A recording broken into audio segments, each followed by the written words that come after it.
What is up, party people? All right, it's been a minute.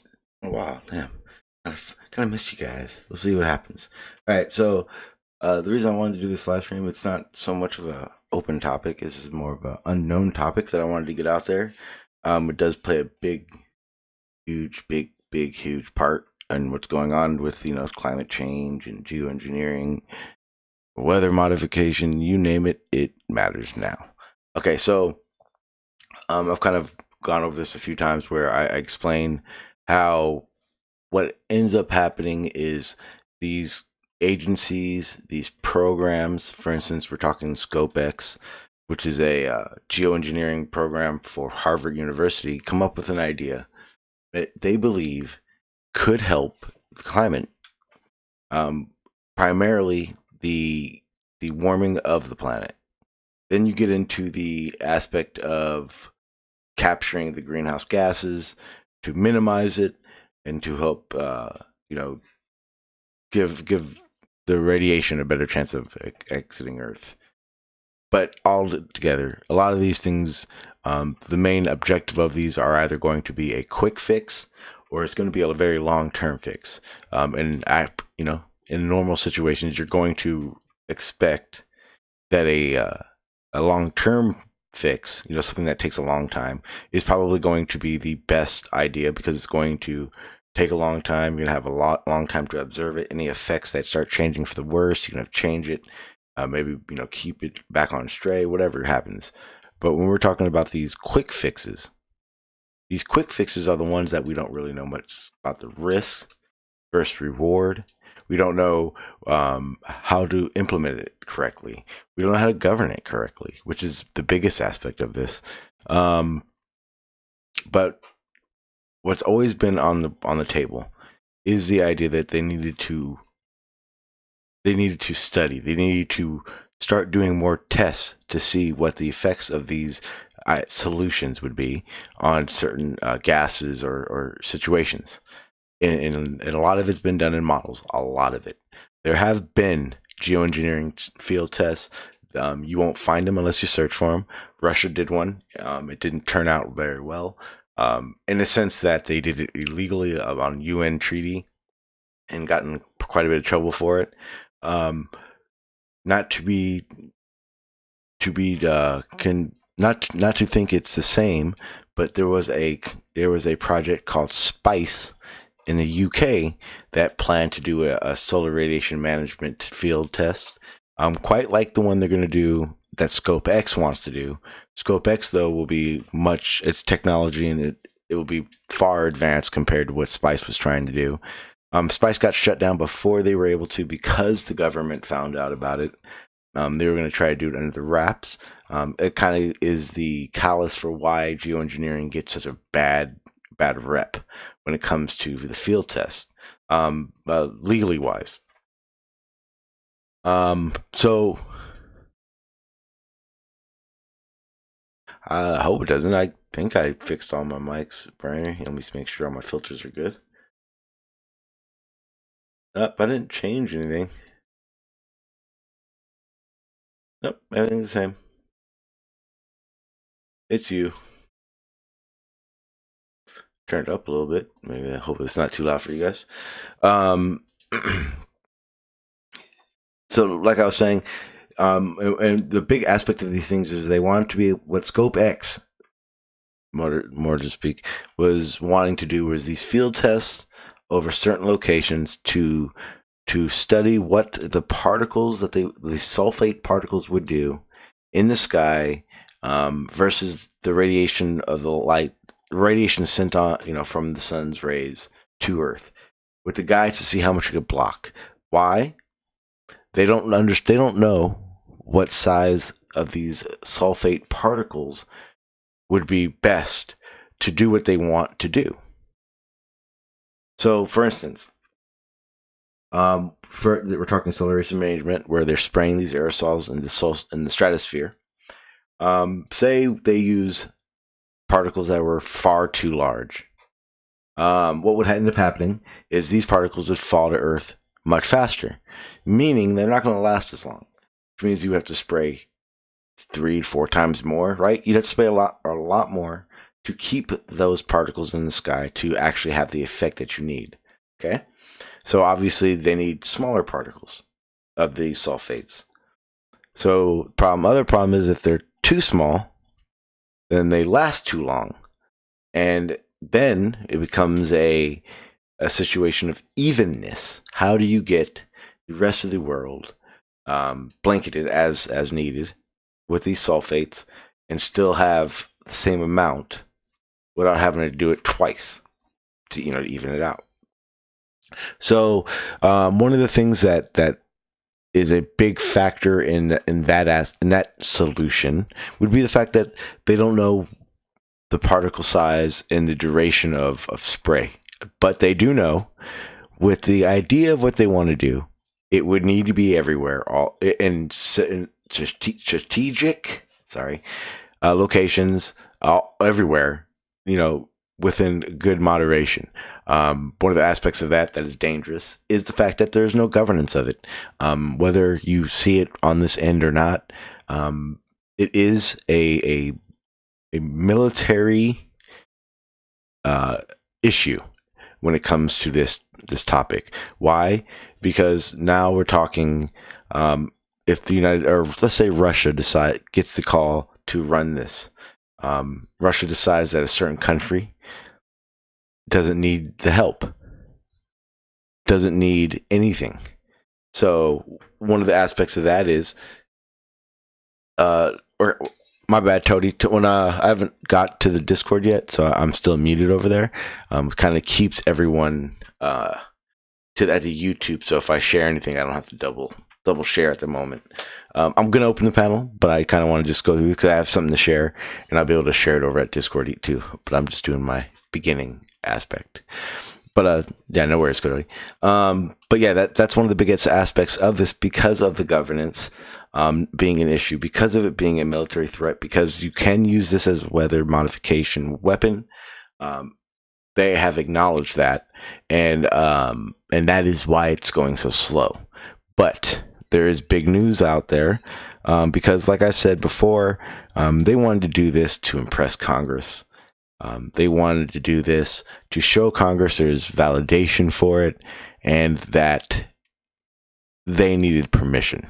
Okay, so I've shown you guys a lot of times. I'm gonna go ahead and join over to the Discord. So if you guys want to jump over there, it's perfect. I'm gonna unmute myself now so I can share the link and everything. Make sure you share the link first. Make sure I don't forget that.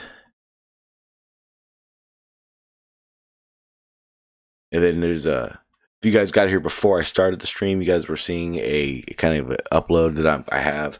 I'm going to upload it after the stream, but it's going to be, we're going to talk about, after this topic, we're going to talk about talk about the hypersonic weapons and hypersonic vehicles they have and all that stuff.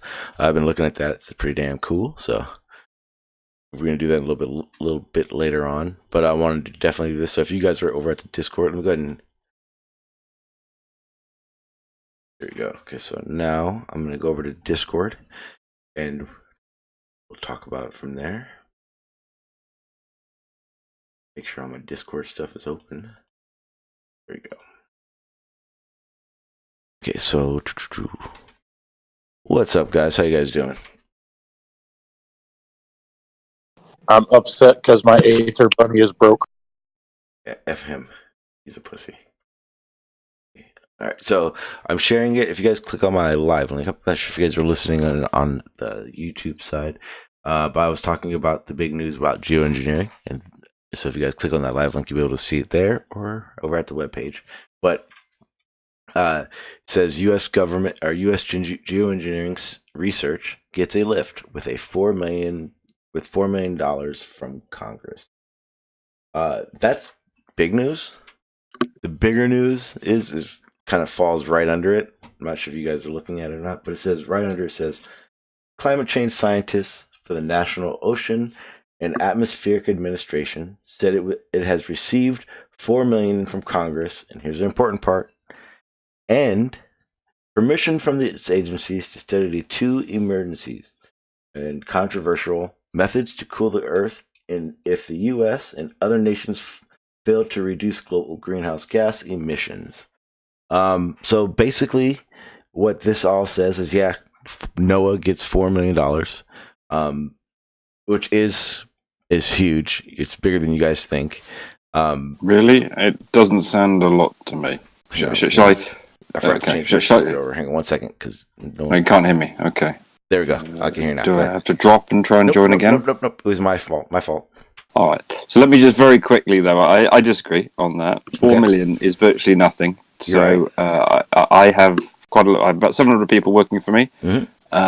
And we will calculate for professional people, right, in America, like a scientist or something, 4 million, is probably a team of between 6 and 10 people, depending on whether they need some kind of, capital, some equipment, you know what I mean, some stuff, right, some computers or stuff, It's not very many people hired for a year. That's very true. Yeah. Very true. Okay, but so... I can. It's a pittance, actually. I don't really know. Yeah, you're right. But here's a way. I don't know how to give an analogy with yours, so I just have to do it from the perspective of how I see it. Okay, so there are thousands of funded geoengineering, climate, you name it, studies and models and field studies that are funded through NOAA, the DoD, and all these other agencies, correct?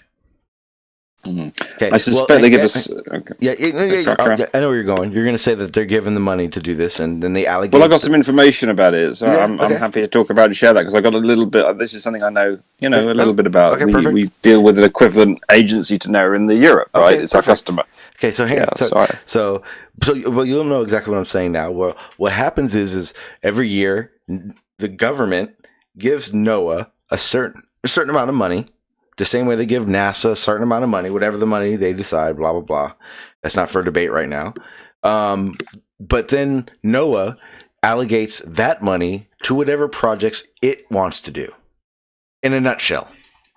Yeah, I've got no problem. That's how agencies work. Yes. NGOs are called non-governmental agencies, or in this case, probably a governmental agency, actually. Yeah, but it probably is a government agency, isn't it? I guess NOAA, because they get a government grant. Yeah. So government agency, spend some money. 4 million is nothing. And by the way, if you think that NASA's spending 52 million a day, and that's basically their payroll, right? Because most of this is people. This is normally payroll, unless you're doing something like maybe space, right, where you're buying a lot of stuff. NOAA, I'm sure, are probably not buying a lot of stuff. They're probably getting some researchers. They'll get another couple of chairs at a couple of universities out of this. Wait. They'll pull some money. Hang on, they'll pull some money. Well, I know where some of the money's going. They'll pull some money into part of the European satellite research for the weather modeling areas, right? Because that's getting a lot of money at the moment. That's the thing. So they get a lot more money than $4 million from the government. NOAA, this is a tiny uplift. This is yes. Okay, but here's but now here's the reason it's a big deal though. Irrelevant. But hang on. Here's a big deal of it though. There is no time where Congress has said NOAA, take this $4 million for geoengineering research and your studies and get back to us on it. That is a precedent. They have also and they have also, and here's the more important part. I haven't been able to say much yet, but they've also given these companies and these programs now permission to start doing the studies they need to bring forth more evidence. That's not only the models, that's now field studies. All right, so let me put it in a little bit of perspective. Am I still connected? Because this bloody Discord, I hate it. Can you still hear me? You're I dropped. Yes. Okay. So 4 million isn't a lot, as I say. It's a few people. It's a bit of sponsorship in. They'll be getting some data probably from Europe as well. They'll be sharing data. They're looking at some of the things that they could tell from that data and so forth, right? It'll be people studying and analyzing data will be a significant part of it, I'm sure. Now, the interesting thing is, and by the way, they're going to do nothing with the 4 million. The 4 million's a red herring, right? It's probably not even following inflation. It's a pointless part of the story. That's for damn sure. Exactly. I agree. The 4 million is neither in there. To people who don't know, how much it costs to hire people, it sounds like a big number. But it's a drop in the ocean. The fact that Congress did it is a big deal. The price is not. The amount isn't. I agree. The fact they gave them anything, the fact Congress gave them anything shows a wind of change. The most interesting thing that you picked up here is that they are considering this kind of left field, let's throw some money as an insurance policy at the ability to maybe modify stuff if it all goes wrong, right? If we can't do it and we have to play catch up. So what it shows me is they really are genuinely now worried about it. As I say, it's a little bit like me taking out a very long-term insurance policy that I suspect never to cash in, yeah? But because the insurance would be so bad, right, like, I don't know, being bitten by a wolf or something, right? No, Yeah, if it only cost me if it only cost me 5 pence to insure myself against something, they are putting that money into it because it isn't a significant investment, but it does show, and you can get your bid in a set money, it does show that they are finally now waking up and a little bit concerned, like most people are, that this is likely to be a thing. And I think it also shows that they're recognizing that the date is coming very soon, by which I mean that they expect that they actually won't be able to probably meet the targets that they should if they wanted to, already stop and, make changes now. And they probably realize that they're going to be really fighting against it. Now, I don't think the money is very enough, but I think it shows a change of heart, which is why I think it's significant. That's a problem Over to you, because Barney. that also means they know that fossil fuels aren't going anywhere anytime soon. That's what that means. Barney, you were going to say something a minute ago? Yeah.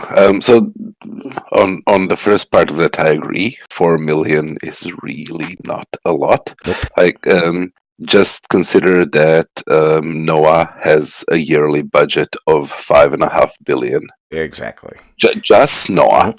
Right. Yeah. Just NOAA has a yearly budget of 5.5 billion. Yes.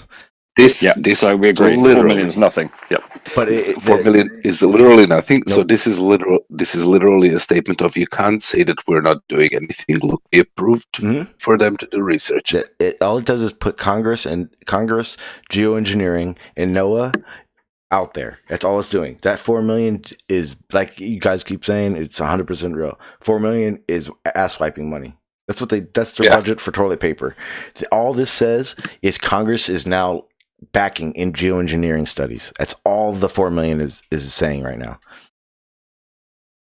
It's a token, though, right? Yes. It's a token. Yeah, it's meaningless. But we all agree the amount of money is meaningless. What it does is it adds information on top of the biggest part of this story. The bigger part of the story is where it says permissions from his agencies to study emergent and controversial methods to cool the earth, and that is the biggest part of the story. That should be the fucking headliner, because that means now they're getting permission to do field studies. Those field studies are going to be the ones that start affecting pockets of Earth, because wherever they're doing it, they're going to start getting bigger and bigger to see what the effects will be before they go big. I think. Yeah, it's very worrying, I think, because it means that they're actually considering doing it, and it means that they're considering an outcome where they're going to need to do it, right? I think up to now, maybe they've denied global warming, haven't believed it, the Trump, whatever, articulations, certain people, in power don't believe it.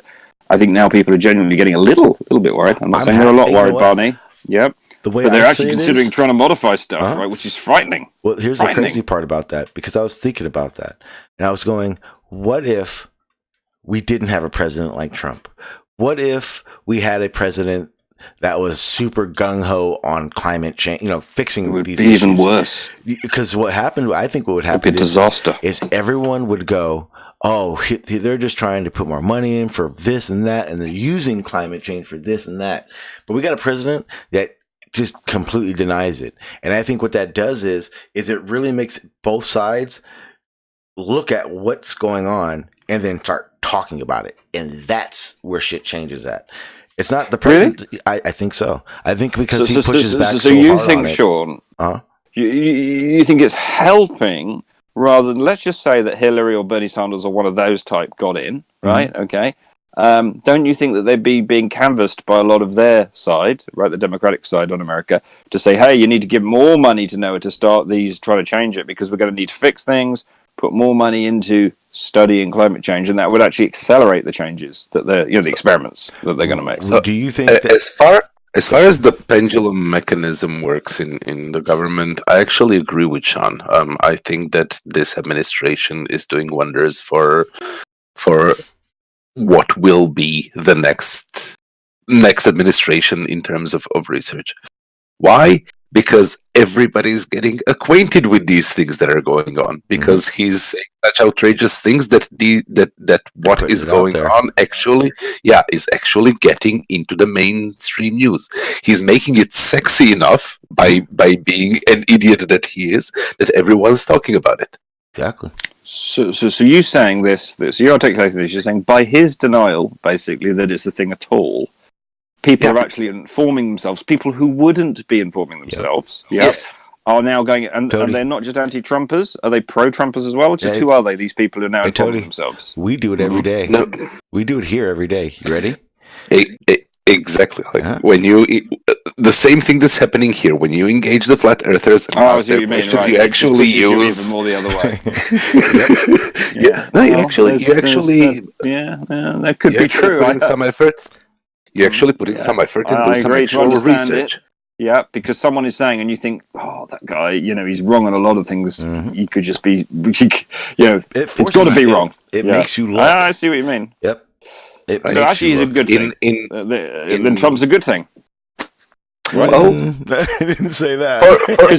Well, what is he doing? He's challenging us on our actual position. Rather than us being comfortable with the general consensus, right? He is actually making us examine our actual positions on things, because we have to stand somewhere around Trump, right? And we're either standing with Trump, or maybe we're standing a bit away from him. But we need to know where we're standing. We need to know exactly where we're standing, don't we? Whereas normally we're in this kind of fog. We don't really mind where we stand. There's a big consensus in the middle, isn't there? The bell curve, right? It's a very interesting view. The dishonest trust that Trump gives off with the climate shit, that's not good. I don't think that's good. I just think the fact that someone's there that does how he does, it does make everyone look. I think it's the reason all the stuff's out there. The problem is you got to remember the good and the bad of what Trump does is literally given to us. They pick what we see. I think you could right. The moderates, the part of the bell curve I'm talking about, because you've got the people who love Trump, the people who hate Trump, right? They're always going to be there, right? The two ends of the bell curve, right? But I agree. I think the more moderates in the middle, which some of them might be Trump supporters or Republicans, some might be Democrats, they will examine their position. I think you're right, because of his is such an extreme view, right? It's because it's worrying, and you're right. You'll think, well, is he right? Isn't he right? Because you would think, because like we saw that Obama was a big aspect of that.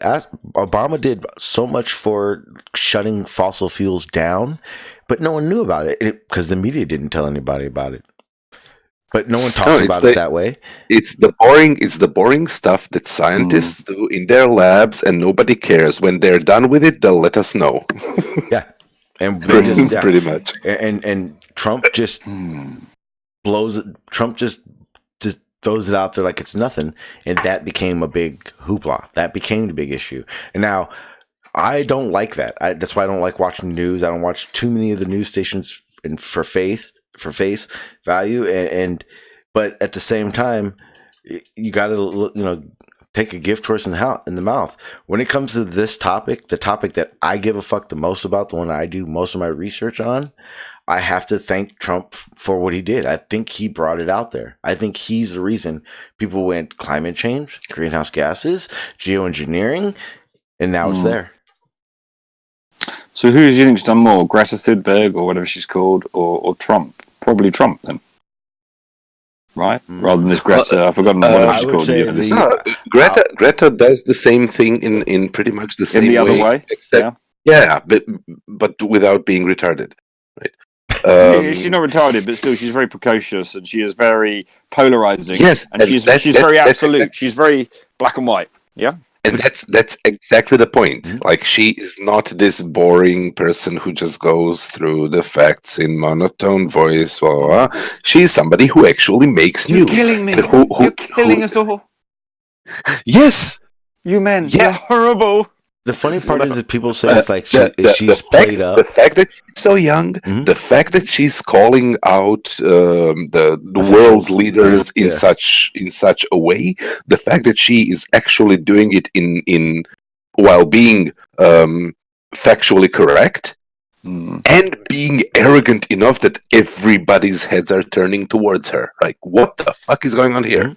Yeah, that's something that needs to happen. Well, she got my attention, right? She got my see, attention. Yeah, exactly. that was the thing. And mine and everybody else's. Because the thing is when she first, I'm not sure I like when her, she, but she got my the thing attention. is when she first came out, people needed to realize her voice, her face, her story got out there from somewhere. It wasn't like she just some dude in politics. That's what I mean. Someone manufactured it. I agree. But here's the thing. Exactly. Here's the thing.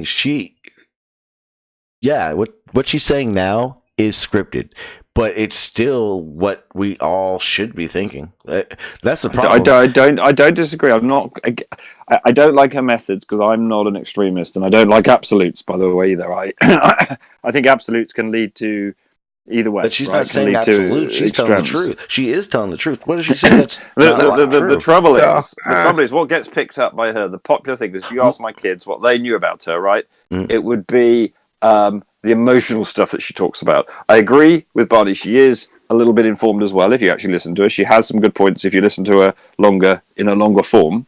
But the things we hear, the bite-sized bits we hear on TikTok or on YouTube or whatever, is the 10-second soundbite, right? What I just said there. You're killing me. You're monsters. What makes you listen to it? What makes you watch it? The fact that she brings so much emotion to it, right? Well, that's why it's being shown. The clips are being shown. Yeah. Well, I don't like that style myself. That's how the Nazis got to power, right? I know, but this is what I realized. Frightens me. It's what I realized with Trump and this whole geoengineering thing, and that pissed me off. Because, like I said a minute ago, I said if it wasn't for Trump, I don't think we'd be where we're at now to talk about, what people aren't knowing about. Whereas she's doing the same thing. 99% of the people, I need to get you here first. I could put in that chat, Flat Earth Congress funds geoengineering. I bet you'd have 100 fucking people in here right now. Yeah, you would. You see what I mean? So stuff like that, it does matter. And the problem is it's not that it's not the act of, it's what for. I just think that. Also, I think she's a bit of a hypocrite. It's the holier than thou thing. Trying to travel around carbon free. It's fine because she's got millionaire or billionaire friends who will lend her their yacht and a crew. Tony, if you had something to say and you found a way to say to millions, would you cling on? Would me personally? If you had something, no, not if you want to say hi. My name is Tony. Say no. Say let's say this, Tony. Say you found. I had a message. Say you found I had a message. Yeah, no. Say you found empirical proof. Aliens had been in a pyramid or had something to do with a pyramid, and you needed to get it out there. But that meant you could say, "Hey, go ahead. You can go ahead and have a press conference." And they said, and someone came in and said, "Hey, make it emotional. More people will find it more. They'll bring to the story of right." And then you start going tour after tour after tour, talking about your findings and what you saw and how you could show it. And they go, "Hey, man." You're gonna have 5 billion. But I still would be a hypocrite. But you're gonna have 5 billion viewers on this one, and you got to make sure they hear you. You're not gonna go. But you're not gonna go. Hi, my name is Tony. I found alien proof in Egypt. Hang on. You missed the point. The thing I was objecting to. I'd moved on from the emotional bit. The emotion's fine. I agree. That's just that's the problem. That's marketing. It's how you use it. Hang on. It's fine. It's marketing. That's fine. I would do the same. The emotion I would do, it's part of marketing. I'm a pragmatist, right? Above all things, I'm a pragmatist, right? So the marketing, emotion, fine. I'm down with that. I'll do that, right? I'll make the aliens, whatever, like she does it, fine. What I don't like is the way she preaches. And my comment was about, for example, she goes, we all should be traveling carbon neutral wherever. Yeah. I'm saying it's fine for her because she's got a billionaire friend who lends her the boat so she can travel carbon neutral to her next whatever conference. Doesn't have to fly. Okay, that is not open for my kids if they wanted to be carbon neutral and get to Finland for a conference, right? They don't know about But Tony, here's the thing: your kids aren't traveling around trying to get as many people to hear what's need to be said as they want to. That's not the responsibility and or the plan of your kids. So you can't use that as a. But hang on, she's being a hypocrite by saying everyone should travel carbon neutral. She can travel carbon neutral because, number one, she's who she is. Therefore, she has contacts who give her a carbon neutral mode of transport. Well, in the chat, hang on, let me clarify something in the chat. Astro Rex, okay. I'm not saying the emotional aspect of it is great, good, or I don't think I'm on the same page as Toady. I don't think it's good at all. I think it should be facts only. The problem we live in today is that, unfortunately, to get most people to hear what you have to say, you have to over centralize. What's the word I'm looking for? Make it great. Sensationalize? Yes, thank you. Over sensationalize the situation, the title, the what you're depicting to get people to listen. That's what I was saying about my title. I could have changed it and I could have made that title bring people here. But that's, there's how you use it. You want persons to be rational, well-informed, and research and act reasonably according to facts. Yes. But populations don't act like that. Societies don't act like that. And for anything of magnitude to happen, you need political will, or you need a cabal. Flat Earth, right. You need Flat Earth has 9/11, Sandy Hook, New Zealand. Those are all its get you here. Look, ta-da, boom, Flat Earth. It's the same thing. I agree with Barney in this instance. This particular instance, I agree with Barney that you either need political will to make a big change. You can't do it individually. Yeah, you can't go around having individual conversations with everyone. It's just too large a problem. Look at elections. Elections are built the same way. I don't think that she's being hypocritical. You don't think she's being hypocritical?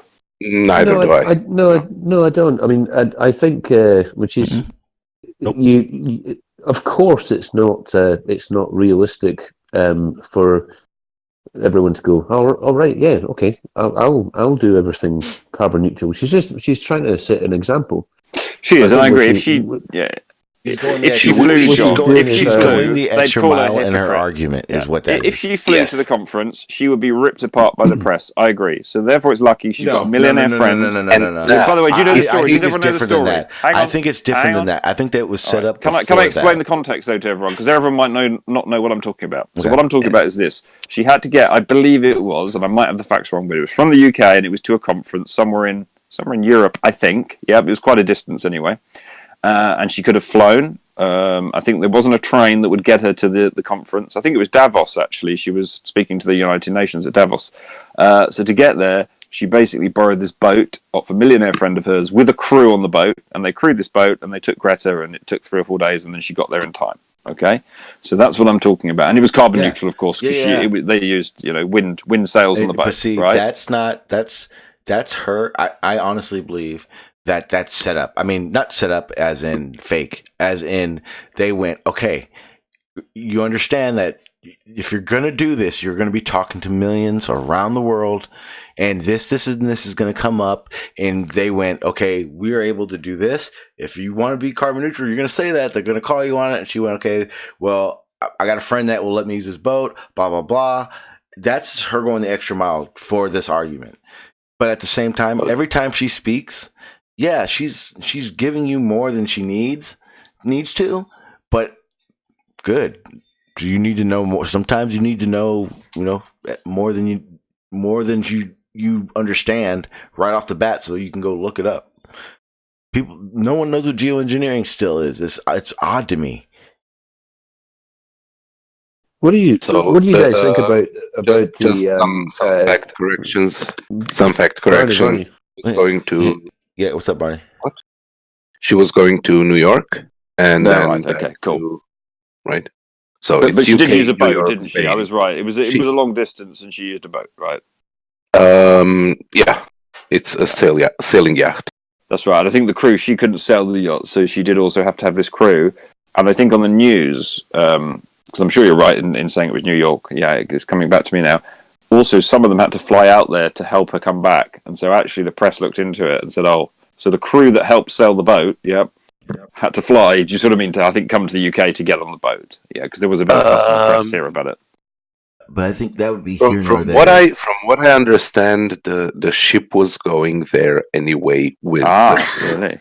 right. Don't remember And that on some- Radio 4. no. I'll look it up. Yeah, Greta Thunberg. Yeah. Karen. But that's kind of nitpicking, isn't it? Because then that'd be like Yeah.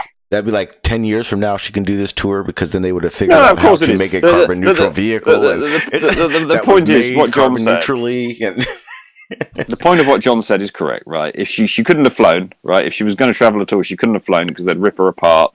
So it's not quite hypocritical, but I do still feel she's in a privileged position, right? And That's right. So she could have flown. That would have been hypocritical, and it would have been okay. That is simply utilizing the available tools to spread the message, right? Yeah. I don't think would have been. I don't think she would have been ripped apart. I think they that would have most attacked of the I think that most of the people who attended that climate conference flew there. Right? For real. I don't disagree with you. She could have. She could have. She could have. And flown, none of she them- could have and none of flown them- and, yeah. She could None have. of them flown were and ripped apart. planted a You're thousand arguing that trees. for the.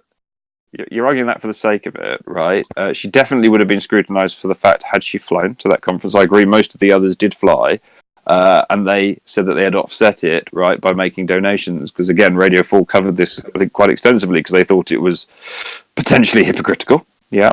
And so, the fact that she didn't fly, I think, was good, and she got more press out of it. Yes. But It's a people PR do stunt. judge you. I mean, It was a is PR stunt. PR exactly. stunt. Yes. Yep. And nothing Don't wrong you with think- it. Right. Don't you think Well, it depends that, whether you that, agree. Sorry. that all this is kind of tertiary? I mean, I think that what she's doing is a very good thing, and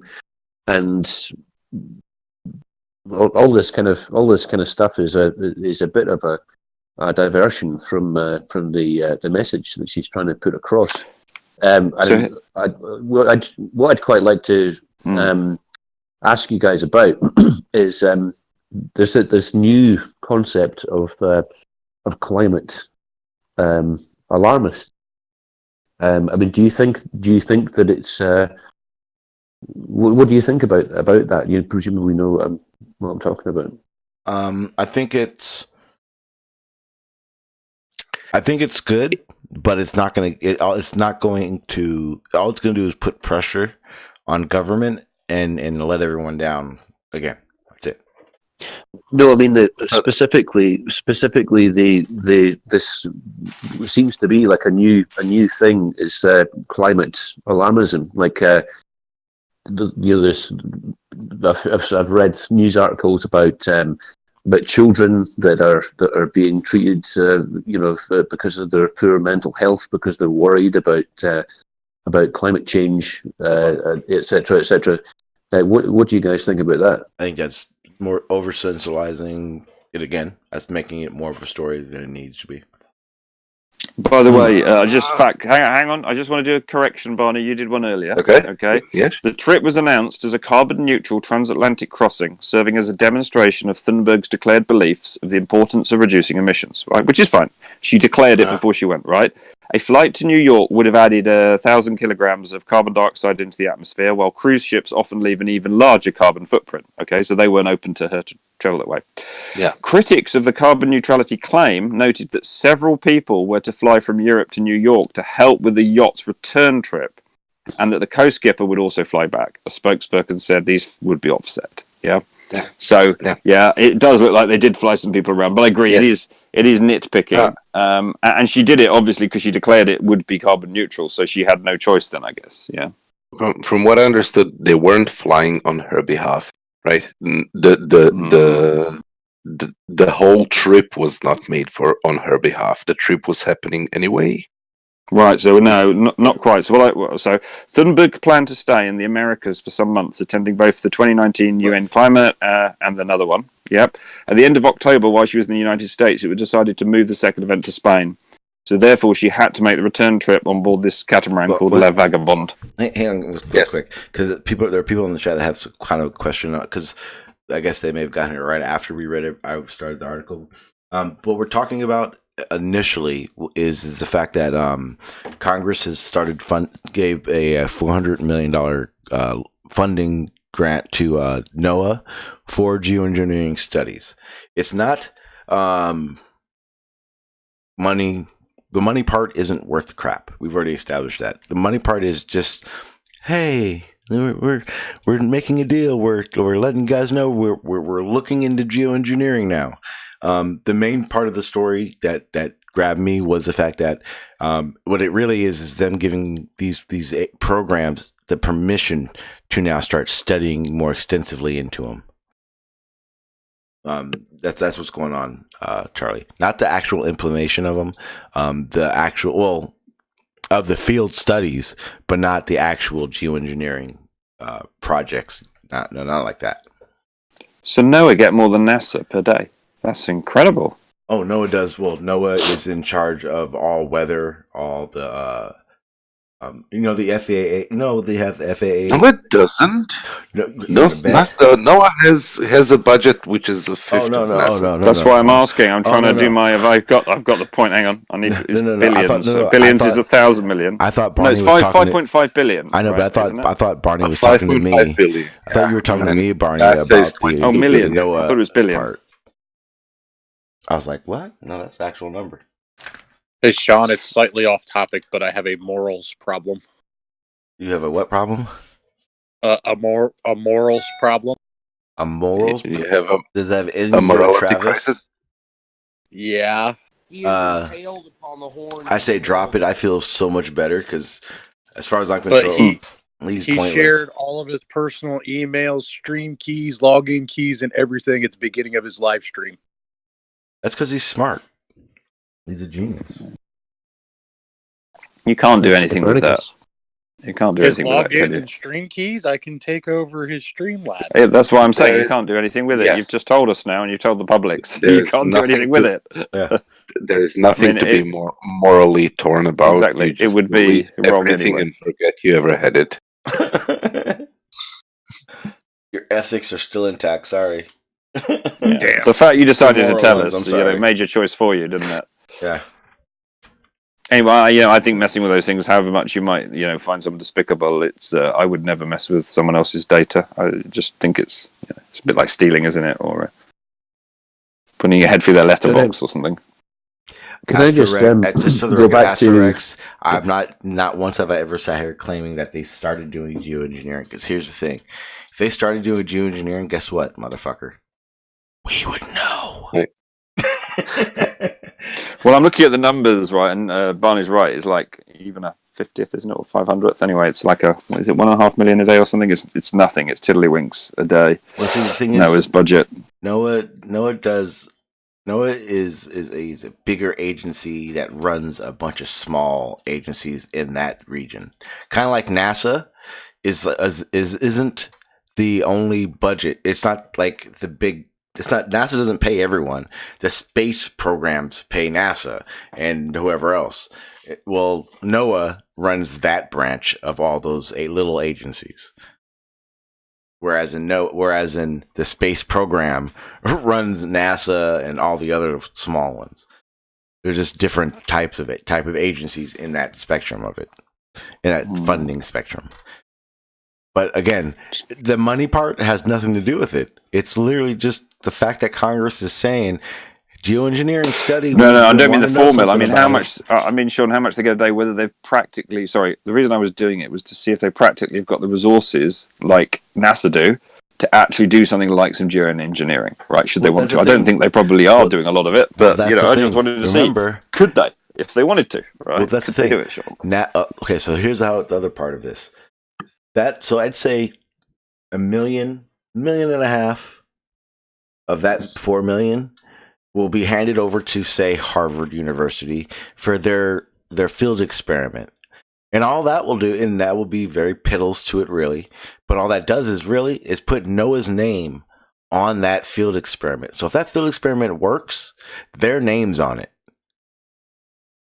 Yeah. What I mean is, $1.5 million, 4 million. It's tiddlywinks for geoengineering. You need, several billions. I would think. I don't know. I've never done any geoengineering, but I can imagine it takes some engineering. Is in the title. It takes some some building and some clever people and some effort, right? So I'm just wondering whether NOAA have that sort of budget should they want to. Be interesting to see. I'm going to dig a bit more into NOAA because they're quite an interesting organisation. Do you know what I mean? Could they build, for example, let me give you an example. Could they partition off some land in Alaska, 10 square miles, right? Mm-hmm. Could they put some kind of high energy, like a HARP-like thing there? Nope. And then could they operate that? Nope. Probably not, because they closed HARP down because they ran out of money, didn't they? No. Do you remember? They ran HARP for whatever number of years, and then they shut it down. Well, other people, they bought the technology that's out there. But here's the thing. Because of these treaties, they had to find these loopholes to be able to do it. Well, they did, because this Congress permission thing kind of opens the doors for a lot of things. But what they were doing before, and the reason Scope X hasn't done their field test yet, was that where can we do it and not get in trouble? They had, and it's what it Nowhere. was. Only places they got permission for. Secret island. No. Reservations. Doom's Lair. No. Reservations. And the worst part is Scope X isn't doing anything. It is monitoring particle motion, right? That's the airspace. How? Yeah, but they're not using the chemicals. They're not even testing whether it will have any effect on solar radiation. They're just trying to gather data for. The problem is the treaties, Barney. The treaty. They don't want to initially violate a treaty. That's the main part of it. But that's the part that you were objecting to when we last talked. Scope X is literally the answer to that, right? It is literally a research project. Let's first find out what's going to happen before we do it. Yeah, the problem is I think there's no, because I looked at this. They do have a few documents for this, and they do call it Plan B, which is ironic. If you guys get what I mean. With but if this Earth blows up, we will need to plan for the next one. If we can't pull out. So what does Scope X do? Does it put a blanket around the Earth and block the sun? That would be the geoengineering application of it. What they want to do right now is would cover a mile square area in the sky. But don't we know this from volcanoes and things anyway? Don't we know from various, like Mount Fuji and that historically they have a very small idea of the theory behind it. So what Scope X is specifically? People act like they've never seen Highlander 2. Wait, what, Barney? You say no? What Scope X is specifically is a balloon experiment where they are trying to create a vortex which is 100 meters by 1 kilometer, if I'm right. Where they cannot use airplanes because airplanes cannot stay there and monitor and maintain that vortex. They move too fast. So what they're trying to do? What? The main aspect of this is they're using the new stratospheric balloon systems that they have on it. You know, the programmed remote systems. That's the main reason they're going to use it, because they control its path, and it's so the only thing that they want to do is gather observations and data on how an isolated form of stratosphere, isolated region of stratosphere will act if injected with certain particles or gases, and the balloon would act as kind of a closed-off laboratory where you would get 1 kilometer by 100 meters. So this is what. It's a quick question. So just to understand it correctly, this is what would happen. The balloon goes to the stratosphere. It'll make it. Okay, this is what it was, Barney. When I read it, it was this way. They will use it'll be a 1 mile path that the balloon takes, and in that 1 mile path, I'm sure the actual size of what it will read will be what you were saying. And, Yeah. So can I just check? So the balloon is containing 1 square mile of atmosphere inside the balloon. That's what I'm explaining to you. No. Hang on. So what it's going to do is it's going to make 2 passes, 1 mile and come back another mile. That first stretch, it's going to spray these sulfate particles that can be read and seen from the instrument. It's going to take its first mile, and on its way back, it's going to capture those particles to see what's happened since it's been there. Right, so all it is basically a big balloon that's spraying stuff out and then picking up the same bit that it sprayed out. But that isn't a self-contained piece of atmosphere, Bonnie, is it? My understanding is slightly different. Okay. Do you know the effect of very large airplanes landing or taking off at airports and creating vortices which stay for hours and hours and hours? And I didn't know they stay for hours, but I have seen them where those paper bags get caught in them, and keep going round. Yeah, is that what you're talking about? I'm not sure, but I've heard that with really large or really heavy airplanes, those can linger and keep a contained amount of vorticity, right? There is no exchange, but it prevents other airplanes from moving through that space. Okay. And basically, they need to space them out. Which is why they do the runways. I have heard of those. Yes, absolutely. Yep, I know what you're talking about. Yep. So they're using that same effect. They're causing it intentionally by using really large propellers.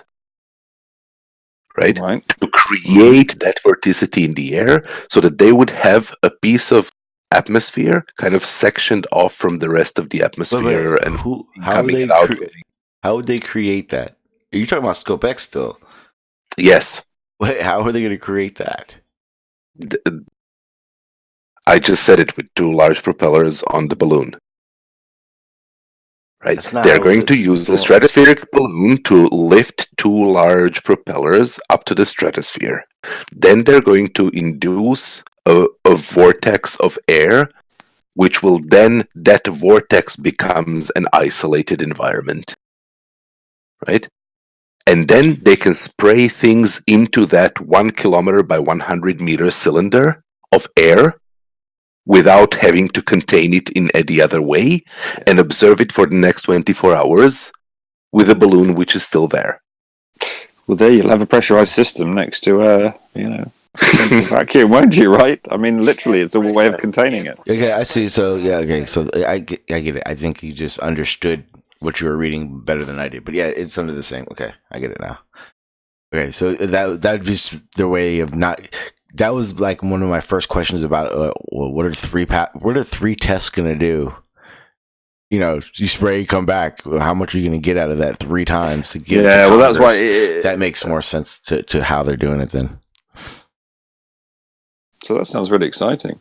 But again, it's not sure it's similar to the normal atmosphere, though, right? I think this thing's going round and round, so it's going to mix stuff up a lot more than maybe our atmosphere might. So this is again. Well, this test is going to be where they figure out the particle size best for the task at hand. I think, right, Barney? Wouldn't the speed this is literally for gathering data for modeling the thing. This is not a test of installation of any way of. Right, it is what happens if we put small particulate, if we put large particulate, if we put gas, if we put vapor, right? How does it dissipate? How does it? This is the first aspect of the what particle size question they have. Yeah, I get it, Bernie. I get it. Trust me, man. I'm in debt to and thank you, man, about how you made me start coming at this stuff. It's actually helped it a lot more because. Yes, I am. I'm gonna forever be biased. I can't help it, but you know what I mean. But I purposely do go look. What is the aspect of this that is for the better, and that's what actually got me to come across this article that they were talking about the geoengineering research lifts off because that would have been like $4 million. That seems weird. Blah blah blah. But it's literally the Congress's way of easing into it and testing and putting their toe in the water right now. And again, Congress and governments, they give all these governments millions, billions, but it's very important that you understand. Congress does not go. This is the first time Congress has gone, hey, here's something. Please start For looking into geoengineering. look at geoengineering research, please now, and get back to because us. the Democrats, because of the blue wave in 2018. You're a little low, no name. Hold on.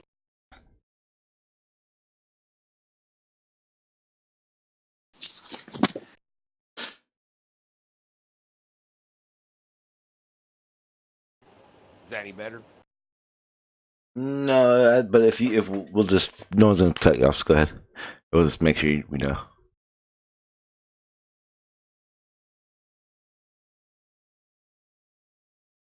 Well, it looks like my app updated sometime during the night, and my voice settings are all jacked up. Hold on. And I just noticed in the comments. I swear I said something. I was saying that before I saw what you said, and that you couldn't get a word in. It's you're low as hell.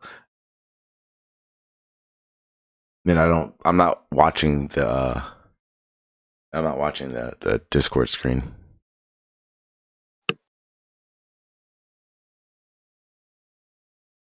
Yeah, but Barney, you're. I'm pretty sure we're on the exact same page with it now. I just Mic think check. yep, you're good. That's actually good now. Go ahead. Okay. So, what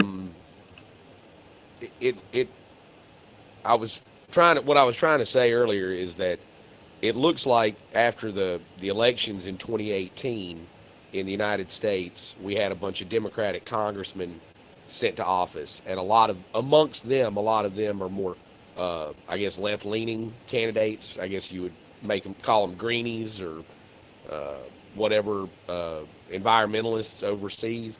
And Greens, they were the ones that pushed for these studies because they're long overdue. I mean, that shit we should have been doing 50 years ago. But they a lot of the thing. Hang on. Hey, let's get something straight. This is like this fucking Space Force. They've had these things going on. It's publicly. Now it's all public. This is bigger than the 4 million. This is Congress saying, everyone, we're doing this.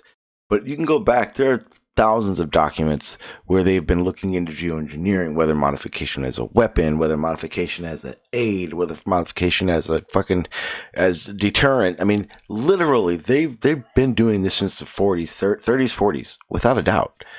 It's just now things are. This is the way they come at it publicly. I don't think it's a matter of publicly. Again, it's Congress. Congress is public because we are Congress. Do you think do you think they tell us everything that goes on behind closed doors? No, that's why they have like House committees and things like that. And classified documents. These people specifically ran on that platform. Well, no. I get that. I get that 100%. The problem is you also said that they came in saying that this stuff needs to, because it hadn't been. It have been. There's a difference between. No, it hasn't. Not on a massive. I can scale. tell you That's right now. point. I can show you documents from 1947 of Congress and classified documents wanting everyone to start looking into the effects and the applications of geoengineering. Trust me, this shit is not fucking old. The reason it's so new is because now it is in public eyes. There's a difference. Okay, look. There's a difference between sounding. There's a difference between sounding the alarm and actually putting legislation on paper to do something about it. Wait. When we went to war with Iraq, do you think that they had just planned out an attack? Or do you think they had those plans for years? What was the difference between So what now? I'm using this just as an analogy. When we went to Iraq, do you think the plan they had told us that they were invading and how they were going to invade, do you think that plan was made on the spot, or do you think they had planned that out a year before? Oh no, it'd been planned out 20 years. Yeah, the only difference in that information was that they publicized it. Okay, well that's I mean, I get the analogy, but at the same time, all these studies that you're talking about were done by small independent, agencies. NOAA, NASA, There's never been DARPA. There has never been a collated, overarching umbrella type agency for climate change. And that's what, from my understanding, the Green New Deal, one of the platforms of it is establishing a climate change agency. That's all they You want do. you want what the funny part is? NOAA. Sure. No. NOAA is. Well, NOAA has been, they've been collecting tons of data. No, Yeah. They have okay. no policy ability. Oh no! So to check this out. affect change. So check this out. 1970s, they came up with the NMOD. NMOD is the treaty that says no weather modification testing as a weapon, but there is allowed to be weather modification as hail depression, irrigation, stuff like that. Here's the thing: you have to apply to somebody. You have to get permission from somebody. Well, guess who? When that treaty was made, was announced to be the one head of the applications for weather modification. Ta-da! NOAA. That's how I know the things about NOAA. Okay. So check this out. So by that same logic, look, you know the NSA. Hang on. You go up to the courthouse to get your driver's license. No name. The Hold NSA. on. No, listen. That guy is over driver's licenses, but that doesn't mean he drives all the cars. Listen. You know the NSA. You know all the other weather agencies. All the weather companies or agencies that report weather. You know, when there's hurricanes and tornadoes, and guess who they're getting everything from? NOAA. Well, actually nowadays we get a lot of it from the Europeans because the Republican Congress who works with funding. Who works through NOAA. I'm telling you, listen, if say you're a program, you're a program. You're 100% wrong. Oh my. Okay, I need you to understand something. When they made this treaty, say you're company A, I'm company B, Toady is company C, and we're all different agencies and or programs or philanthropists. And we want to study we want to study weather modification, and we all have our reasons. And for whatever reason, we have to apply for permission to do any of these tests. And who do they do that to? They apply and they send their modifications into NOAA. NOAA has the database that for anyone, government, philanthropists, does not matter. Anyone wanting to do weather modification, geoengineering studies, have to apply and send in the data to NASA. Or not NASA, my bad, NOAA. NOAA is the father. NOAA is the father agency. The license board still stands. The guy who issues the driver's licenses does not have any real policy control. All he does is issue the driver's licenses. It's the same way with NOAA. They don't implement things. They don't go, oh, let's go up and start seeding the atmosphere with crystals to absorb or refract sunlight so we get less heat to the ground. They don't do that. They issue the license when a body says, hey, we want to test this. Yeah. Okay. Yep. That's Scope X. So they do governance. That's why Scope X. Policy control. Okay, that's why Scope. Yeah. Okay. That's exactly so what I'm saying. organization. Scope X is doing exactly that. Scope X is literally a program at a college. They don't have no power. You're right. That's exactly. I never said anything about different. That's exactly how it works. But this is the first time Congress has said, "Hey, we want geoengineering to be studied." That's the first time Congress has ever funded and given permission for. They've never done that before. This is the first. So the president. That's the point of this. It's always been NOAA would fund, with the money that they had, NOAA would fund small little projects and studies that are off in the distance, but that came from NOAA's budget of NOAA's budget. That was never Congress saying, hey, NOAA, check out geoengineering for us. It's never happened. This was the first time. That's the important part about this. How the chain of commands and who actually does it, that's different. That's here nor there to that, but that's exactly how it does work. Governments doesn't actually spray the sky to figure out these things. No, they pay NOAA. NOAA don't have time for that shit. NOAA pays blah blah blah. yeah, I get that part. But it's a big deal because this is exactly what I've been talking about. I personally, with bias, this is what I was worried about. Because now we got to look into what are the guidelines that that Congress is given to studies. Because again, my biggest fear isn't the Scope X study. I get, especially now with Barney's input on it and on the more details of the study. That's it. That I get what they're doing there. It's not good because once you get to studying that in the field, that's some serious shit. That means we need to know. We need to know what's going on now. That's from point A, geoengineering talk, to where we are now. Congress giving permission is a very big step and very fast. It's not a much bigger step to then chemtrails and cloud seeding. No, it's not. Right? Because no, it's not a big step. Those are fake. No, I'm not saying then. Hang on, Sean. I'm not saying they're true. I'm saying it's not a very big step from you're starting to do some weather modification to you decide that for the good of everyone on the planet, you want to start modifying it, but you don't want to panic people. So therefore you start a covert seeding operation. I'm not saying they're doing it. I'm just saying it's not a huge step, right? I've thought about this a few times, and it's kind of hard to correlate it. I need Barney to view it as whether or not it's my. Well, we know it's fake because those planes are like made up, and their pictures are doctored and that, right? No, so we know they're not actually doing it. Oh no, totally. They cloud seed. They do.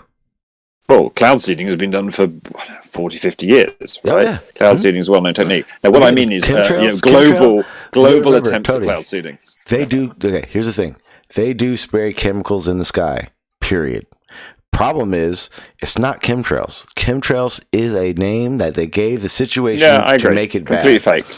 Yeah, I'm not suggesting chemtrails are true. I'm just saying that it's not a big step, is it? If globally you were worried that you would, people get very upset about global warming and the risk and you didn't want to break the economy. That skepticism about it, it will definitely fuel the fire for them. I told you they're doing this. I told you doing that. Exactly. I told you they're doing that. They've been doing it for years. But that's why, and I'm going to tell you, when I started, and I fucking hate having to say this. It's like Flat Earthers. They'll just latch onto it. Over at Debate Flat Earth Jim's server, Curve, and I have to say it, I hate saying it, but even Astro Rex, they definitely helped me realize something. Yes, chemtrails sensationalizes things. And I used to use it. Can you remember? I was a flat earther. I had at the end of my flat earthery, one of the reasons I left is because I started realizing that a lot of the debating I was doing, it was in my head already. I knew what was coming. I would literally come into rooms going, "Who wants to do gravity, yo?" And boom, that's how I know why slick and all that shit happened. I realized I started doing that shit and I couldn't handle it. I realized that's when you become a parrot. That is true parrotism. When you start going, it's not that you repeat someone else's shit, because you got to learn from others, and that means everything they did. You got to hope they wrote it down or recorded it. But regardless, it's the understanding of it. But when you start going, gravity, oh, that dumbass is going to say this, so I'm going to say this. And you're going to say that, and I'm going to say this. That's parroting. That is true parroting. When you know what the script will be before you get there. That's what parroting really is. It's not you read it out of a book and you're repeating it here. That is not what that is. Sure, that's not a debate. That's fine. But what's that got to do with the price of fish? Why are we getting onto parroting? I agree with you. Parroting exists. A lot of the flat earthers do it. I'm talking about that and just everyone in general. Everyone does it. Everyone does do it. We do it. I'm confused. The conversation kind of just Sean. meandered a little bit. My bad. Hey, Sean. So GPS posted in the side chat a bill tracker link where you can actually check the status of that House resolution. Yeah. 5519. And at the bottom of the page, it says, when you scroll all the way down after reading it, it says that it's got a 4% chance of passing. Is that the one that I'm not sure what that is. I haven't looked at it. I haven't opened it yet.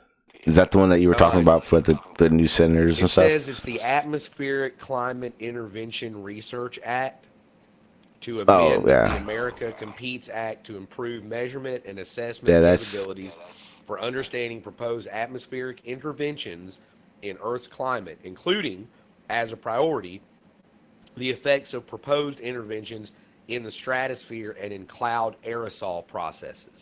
Yeah, So that sounds like what you're talking about. Yeah. They if you go back, you'll probably see that one alone probably went back to like 13, 14, like 2014 or 2006 sometimes. They've been trying to do these things a lot where they try to pass all these little bills, and a lot of them just sit.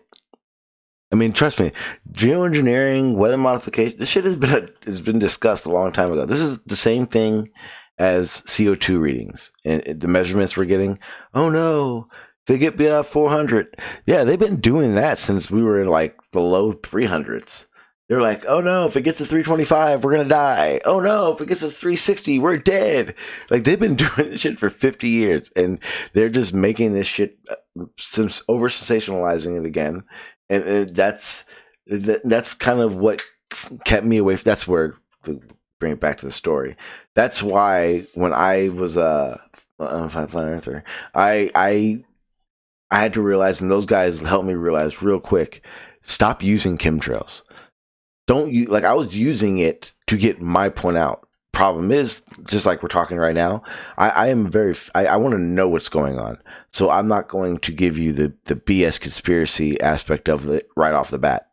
I need you to understand I know what's going on. I need you to understand that I know how it works, blah, blah, blah. And that's not going to happen if I keep coming at people with the conspiratard attitude. So I left that behind. I stopped saying chemtrail. And like I was saying, it's very hard to have these conversations with people that are already conspiracy minded with it, like chemtrails and all that stuff, because they're going to latch onto it and go, "I see, I told you so." The problem is then this way. And the reason I stopped saying that stuff is I got to come at it differently. I need facts. I need people to understand this is serious. This isn't some bullshit of chemtrails and conspiracies. And I said this for a long time. This is not a conspiracy. This is, if you're 9/11 denier, Bob, trust me, you don't want to be here. This is not a conspiracy. This is happening. It's mainstream now. Everything that I'm getting. What is? Geoengineering, the idea of geoengineering, climate change, the weather modification, cloud seeding. These aren't theories. These aren't no, I agree that they're being discussed in the public forum more. But which is more likely? The effects of climate change will be felt more over the next decade. Nothing I said. The effects of geoengineering. The thing is nothing I just listed is a conspiracy. Everything I just listed is being discussed right now. No, I didn't say it was. I asked the question, which one will be felt more over the next decade? Climate change or geoengineering? Say if we start geoengineering, you mean? No. I mean, the progress of geoengineering in the next 10 years versus what we say could happen in 10 years with climate change. Nothing. There'll be no difference. Everything we're talking about now is another 20, 25, 30 years from now. That would be a noticeable anything. I talked to a physics professor last night on a panel show who said that they are dealing with these problems on the ground in India right now. No. That they are out of water. Due to climate change? Okay, yeah. Okay, yes, due to climate change. Oh, yeah, okay. Not geoengineering. No, you're right. Climate change. Yeah. Okay. So the real discussion should be how much geoengineering can we start on, not is it a bad thing, or I mean, we need to figure out like what we can do, because all this stuff is speculative and hypothetical right now. Well, here's the thing. Here's the thing. We know, and this is a fact, we know that let's just pretend that we had found a way to cut back. enough to cut back that it would start allowing the Earth to change. We know that it's not going to be a situation of right now. It's going to take time, take a lot of time. And under those guidelines that we are lessening, I would say the effects of climate change are minuscule. That's the problem with geoengineering. Geoengineering, anything that's being done that we don't really know much about is going to have a very fast effect. Put it this way, if it was on a scale 1 to 10, 1 taking the longest, taking a very long time to get the effects of doing it, solar radiation management, the particles stuff we're talking about, is at 10. It's going to happen. The effects will be noticed right away. Why? Because it's going to be right over our heads. It's going to happen right away. Things are going to start changing. One of the best ideas they have, in my opinion, is called afforestation. Only problem with afforestation is that means they got to take a lot of land to basically plant forests. Reforestation. No. Reforestation is when you cut down an area and allow it to grow back. It takes about 60 years. Afforestation is where you put trees, like these trees aren't seeds, they put actual trees that they know suck up a lot of CO2, and they will make and literally produce a forest with these trees. The problem they would have is they need to prime area to do it. Well, what's the places with the best soil? Usually A implies none. So if you there would be a place. If you have an afforestation program, that would imply that you want to get rid of all the forests. No, that implies. But no. Again, No, because you said it wrong. Hang on. Wait, no name. I can't let you just say that. No name. I can't let you just say no name. No name. I can't let you just say that and pass it by because that's not true. Afforestation is not. That's deforestation. Afforestation is when you put a forest into a location where there was no forest. Reforestation is when you destroy a forest and allow it to grow back. Those are three different things.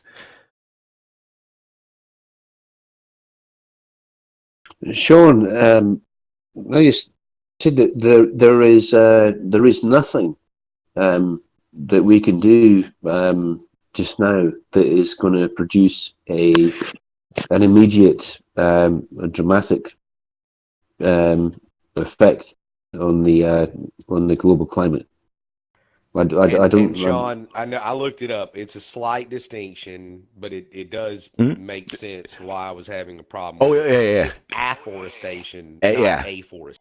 Yeah, you're saying. I'm sorry, but yeah. Sean, can you just clarify what you were saying there? Okay. So if we did solar radiation management, the one that sprays in the stratosphere, we would see effects immediately in the sense of weather, because the axial tilt, the time of year, the weather patterns, the jet streams, all these things that affect weather would ultimately start changing without sunlight, UV radiation, and all these things that affect weather. We would immediately see that. Yeah. Okay. So. Well, when you say you would see as CO2 being released into the atmosphere by human industry, the effect is immediate. It's just not overwhelming to begin with. Yeah, I'm sorry. Yeah, I mean these things would be minuscule, but readable. Noticeable, readable. I guess you would call it. I'm sorry. It would be noticeable in data in research about it. But it sounded a bit like it sounded to me. It sounded a bit like you were saying that the effect of climate change would be altered. Would start to be altered. I'm sorry. No. No. That was my climate. takeaway, too. Weather and climate would start changing. I would say over 10 years, it would be if we started a geoengineering method. Remember, just in the name geoengineering, we're saying a global pattern change. It would be within 10 years, we would all notice it of any geoengineering, I think. I'm sorry. You're right. Yeah, right? I'm sorry. I ran over that one. Can of sulfur of sulfides and go into your backyard and spray it into the area you're doing geoengineering. No, you would do if at best weather modifying at very best, because here's the thing. The application of geoengineering is weather modification. It's just they figured out a way to make it on a bigger scale. So one of the things they realize is we have to go higher up, and that includes the stratosphere. But it's geoengineering, cloud seeding are of the title weather modification. Weather modification isn't just a cloud storm or a tornado. There's a huge spectrum in there. I would see when I think geoengineering, I also include earthworks in there, and so like to me, it seems like it's left out of the conversation a lot. But you can change your local climate, like Holland. But that's not geoengineering. Yes, it is. Is it? Yes, it is. I thought it would have to affect one or more climates, though. Well, it does. Okay.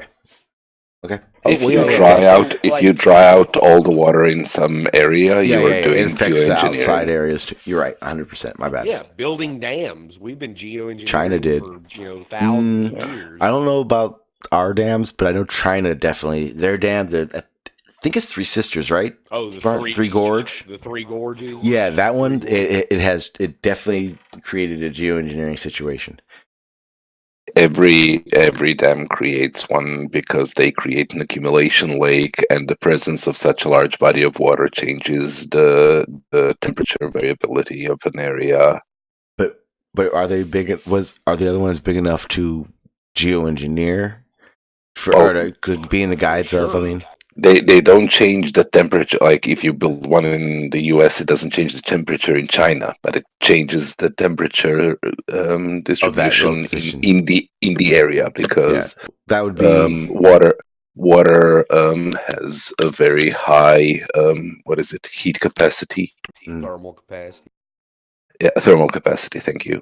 So when it soaks up all that light, it releases that heat slowly. So it heats up slowly and releases that heat slowly, therefore making the surrounding area be milder in climate overall. Well, and I think someone said it earlier. They were talking about the volcanoes, and that kind of what sparked the solar radiation management idea, with Mount Pinatubo being one of the bigger ones. And what it did in its 3-year span of affecting the climate. The problem is to me, or here's the biggest issue I have with it, is that didn't cover the whole globe. Where in solar radiation management it would, and even at that point, for one, and that's the bad part. That's where it does happen immediately. If they effed up and had to stop, we'd have a big problem, because the rapid flux and what we've done, the Earth would be like, I don't know what's happening. I don't know what season we're in. It would just seize the fuck out. and I don't at all want to come off as condescending, because that's way above my pay grade too. But I would think that some smart people would kind of predict that outcome and go, we probably want to use a particulate degrades quickly. But here's the thing. We can't, because if it degrades too quick, we have to keep spraying more. We have to spray more. No, see, there's a spectrum. There's a balance in there. It's a relative thing. Well, no, yes, that's precisely why you need experiments such as ScopeX, which are research experiments so that you gather the information and find out, like, literally make observations which will enable you to create hypotheses that you can test so that you can build up to doing it. Yep. Instead of just saying, let's do it and see what happens. Yeah, it's kind what of I hard meant, to Sean. build a model. Well, hang on. without Well, no name. What I experimentation. meant, and this is the issue that they're having right now, and what I think needs to be spoke about more. There's thousands of models of geoengineering. Thousands. Here's the Sure, problem. Yes. Here's the problem, though. I'd say the majority. I'm not going to give you a percent. If I did, it'd be a very high percent. They all have very high risk to reward outcomes. Most of them. I'm going to say the majority. I'm going to say this. I'm going to put it on a limb and say 90% show a risk factor far exceeding the reason to do it right now. That is right now. Again, these are all under hypothetical situations applied to models. Nothing being done to actually put that data into the computers yet. Was that a fair way of saying it, Barney? I think that was the fairest I've ever said it. Fair enough. Usually I'm very one-sided. I know, but I wouldn't disagree what with you have that. what you have said is I would think that's how you make accurate predictions, is you trial and error your way through a bunch of models until you get to the ones that have good predictive, repeatable, testable value. well, yes, and we are not there yet, right? What Yeah, I know. Sean is saying is kind of essentially correct. Yes, most of the models that we have are wrong, and yes, their applications that we're testing right now are showing how we're wrong and which way we're wrong and what are the things that we don't know and where our predictions diverge from reality. But that's why we're not doing it right now. That's why people are applying for research grants and not saying, hey, guys, you know what we should do? We should release sulfur into the atmosphere. And here's the thing. I when I first came into this, I honestly, I was under the assumption they were doing it all so far. Like, they're geoengineering. I hang on.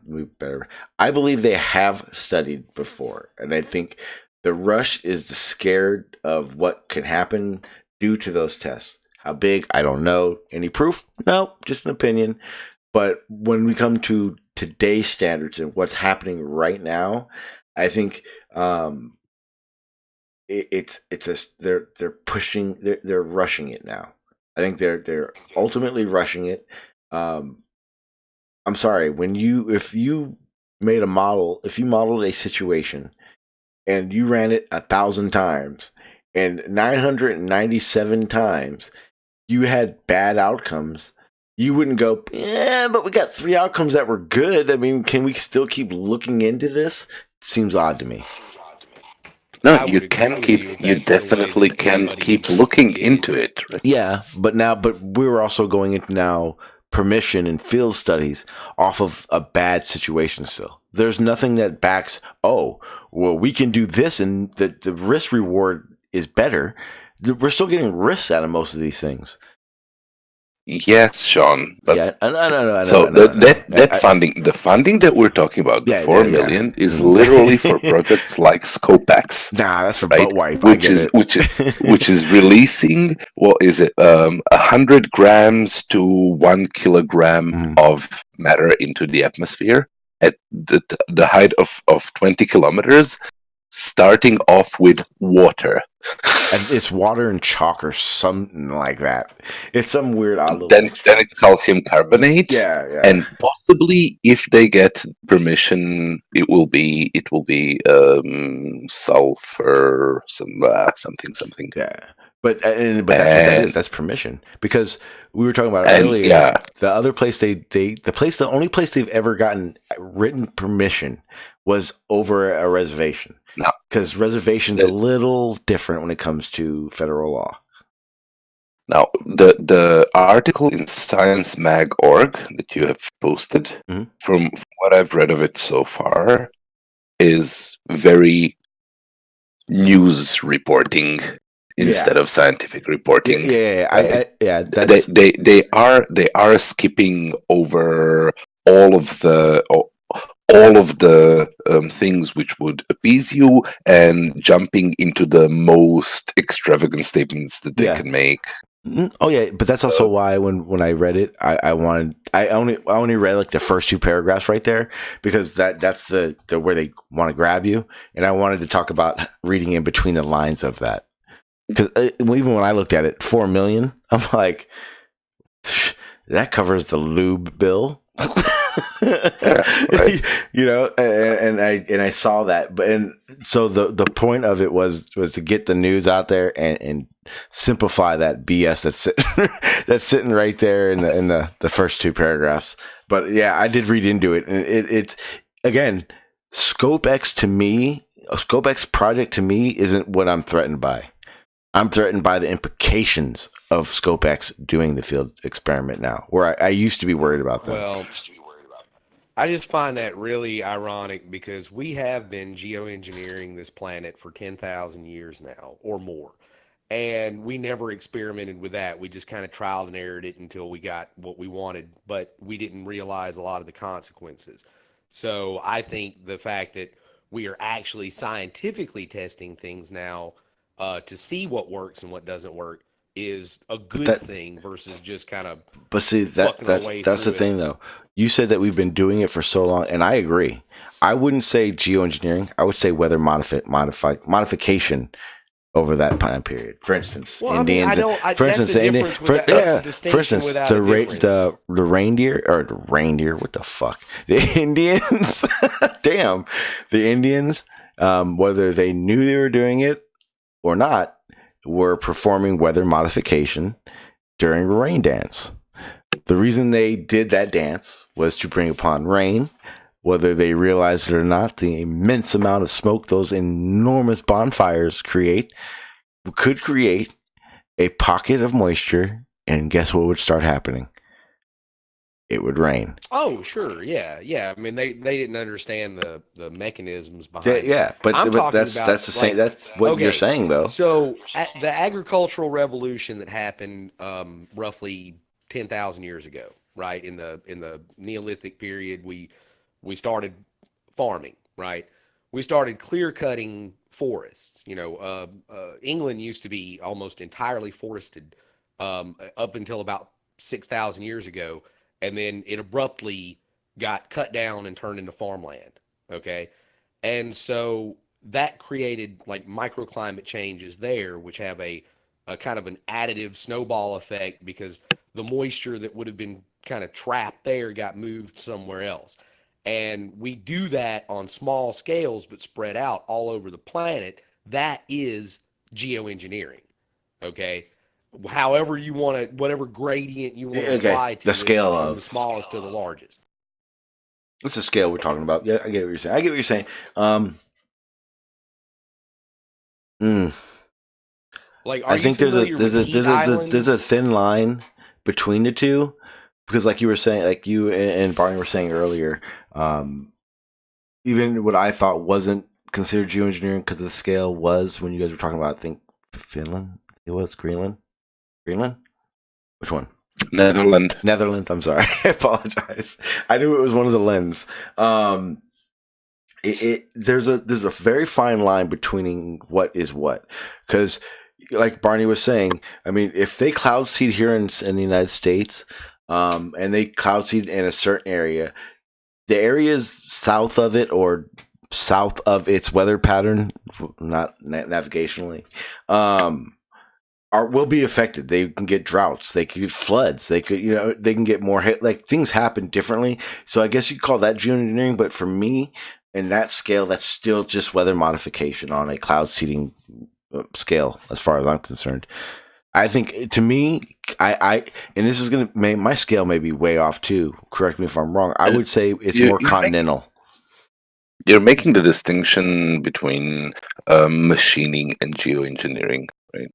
Well, anything that we do to change the natural environment of the Earth is geoengineering by designing what outcome we want. So changing its geography, changing its climate, changing its biodiversity, all of that is geoengineering. That is engineered Earth instead of homegrown Earth. Okay, I see what you're saying. So it would be the Right. effects of the climate, not changing of the climate. The effects of our Desert actions. desert reclamation is geoengineering. Swamp Okay. draining is Yeah, geoengineering.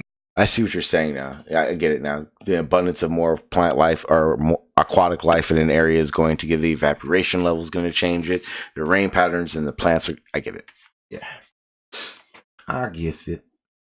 I think we're just coming at it different explanational ways, I guess.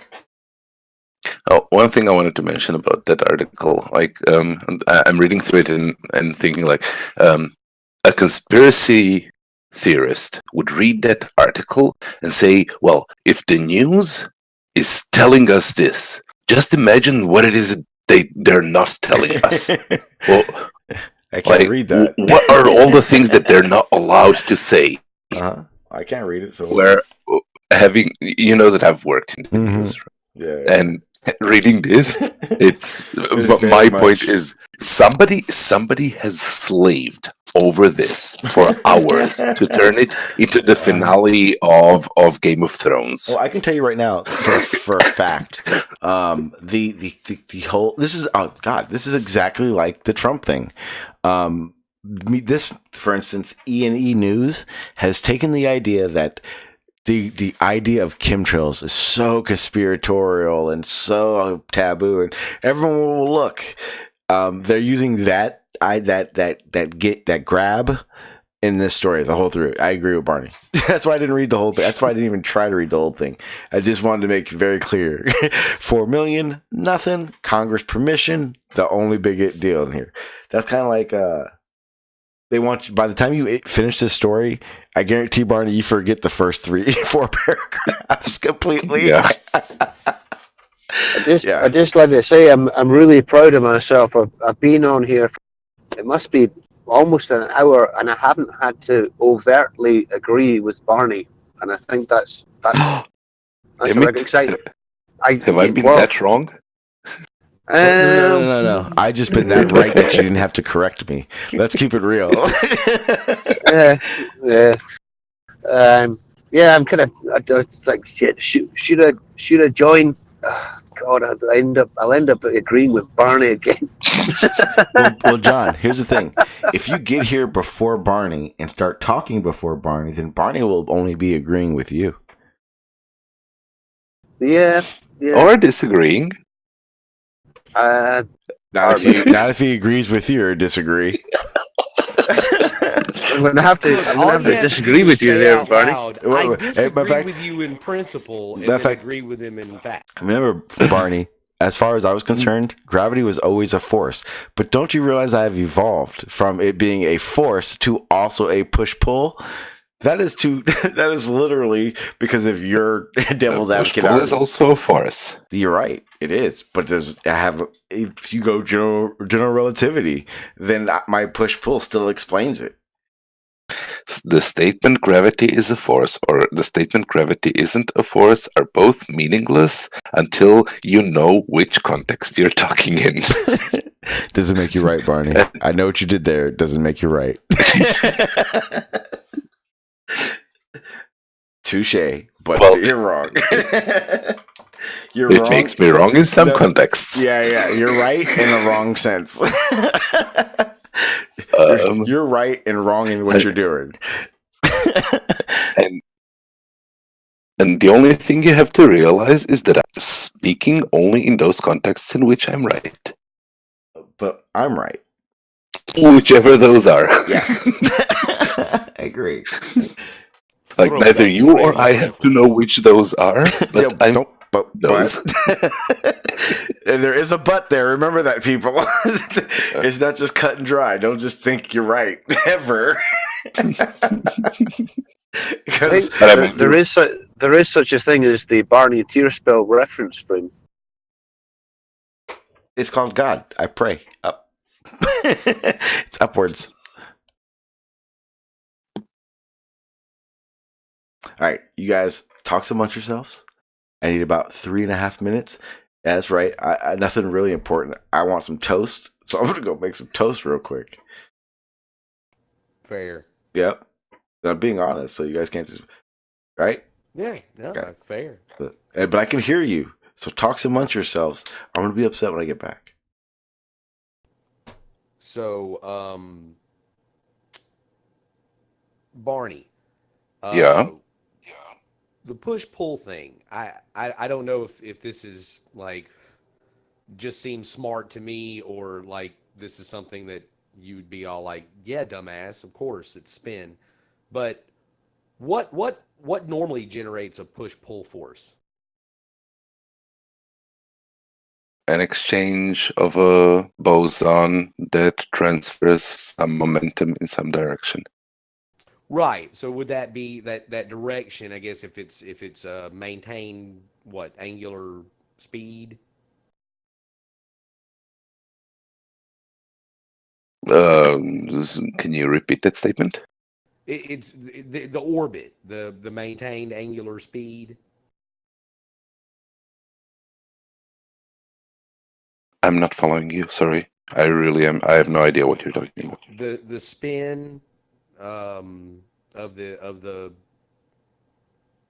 electrons and things like that. Is that not equivalent to like a conveyor belt? It's transferring energy from one state to the other. That's a very. I don't know that. Is that a dumb? That's why I preface this with, is that a dumb way to look at it? It's very I don't- classical, right? I An electron is I not don't a get what you're particle in orbit. saying at all. What? What? Two people were talking. I don't understand what you've just said at all. I don't know. So I work in a factory. Okay. There are conveyor belts. Okay, and in when I look at that, I think, well, that's kind of like a push pull force. It's a physical analog or an analogy, and what's generating that push pull force in an atom is that transfer of energy from one state to another, which we kind of interpret as an orbit, and that's spin, and that would explain why gravity, if it's transferred, through a boson, wouldn't that look like spin to us? Well, if those were purely physical particles, like if those were little chunks of matter, you could look at it that way. But the underlying theory is quantum field theory, right? Where Which I a completely boson don't understand. a boson interacts like a particle but behaves like a wave. What waves can do is they can interfere with each other, and when you use Fourier synthesis and Fourier analysis to add and subtract waves from each other, the result that you get is a wave, right? Right. So bosons transfer momentum in a way that if you take a boson of, let's say, electromagnetic force, which is the photon, it is some kind of a wave moving through space. And you take an electron, and that is some kind of a wave in the electron field. Right? When those two waves interfere with each other, the wave that you get is the wave that looks like an electron, except an electron that is moving left. And the photon ends up looking like a wave of nothing. So what happens? The electron has absorbed the photon, and due to that absorption has gained some momentum in some direction. Right? It is literally adding those two waves together to create the new particle, which now has the new property of moving in a direction. I think a really important thing to point out is that our understanding of gravity stops when you go into the subatomic, into the sort of quantum realm. You can't apply our understanding of gravity there. That it's I don't understand. if you attempt to do that, it breaks down at the quantum level. I get that. It's not understood. I mean, I don't understand. It's not understood why, quite but I get enough. that. Right. Yeah. Well, that's So why they're still working on like a quantum theory of gravity Well- or a unified Well, field theory. it is. It is understood quite well, but it's just that the two at this point don't mesh at all. We have our kind of everyday, if you like, understanding of they're gravity. understood in incompatible ways. Yeah. Don't make me agree with you. I don't like that. But yeah, so there's no. It's a hiding to nothing to kind of try to. Well, in that case, to me, it sounded like that's what you were getting at. but No, in that case, John, in that case, I think you're wrong. I don't think they have an understanding of it if it's not compatible. would you?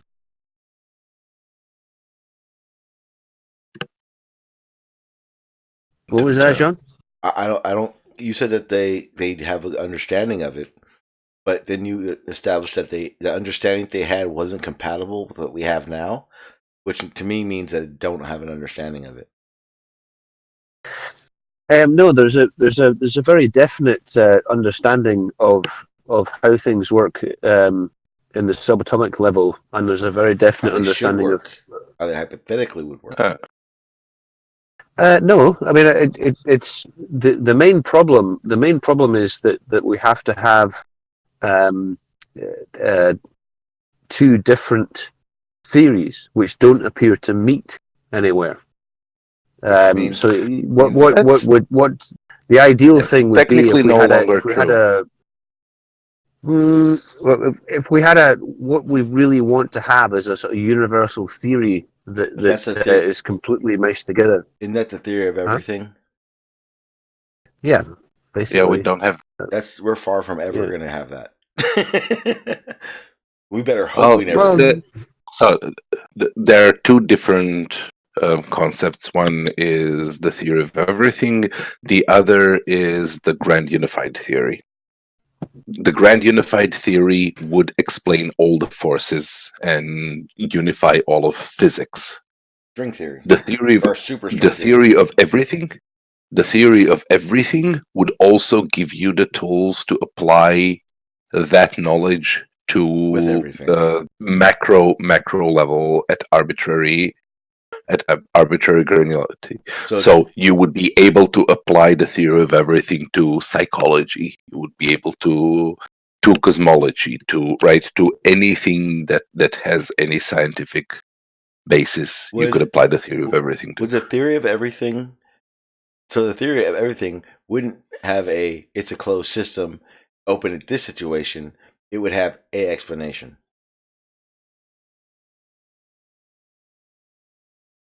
Yes, it would literally have to be a theory of everything. You would have to be able to use it like when you ask a question of what is consciousness, would have the answer. You would have to be able to get an answer from it. The meaning of life.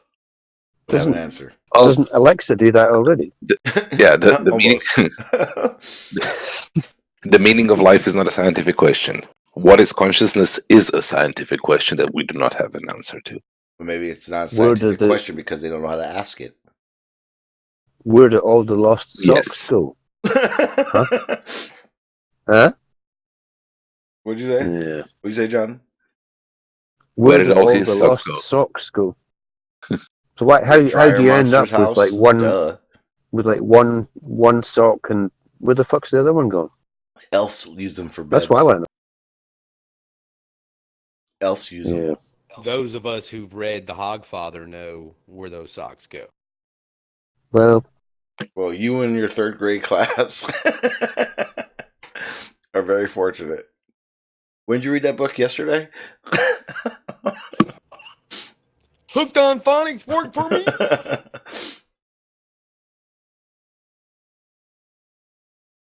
But no, I guess what prompted that was the push-pull thing, and I was just trying to understand maybe an analogy, but I think I was off track with it, so I'll shelve that.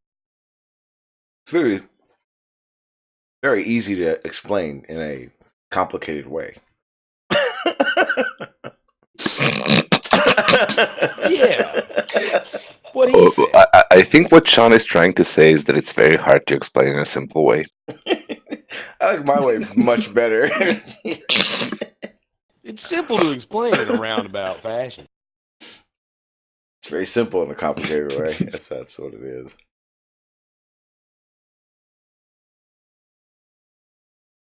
But back to The geoengineering. appeal to the obvious. The appeal to the obvious. You know, Obvious. Reporting for duty, sir. It's an actual logical fallacy. When you go and say, well, duh, the argument is so obvious that I don't really have to make it. Therefore, you have not made any argument. You've just said that you're right. How it works. Exactly.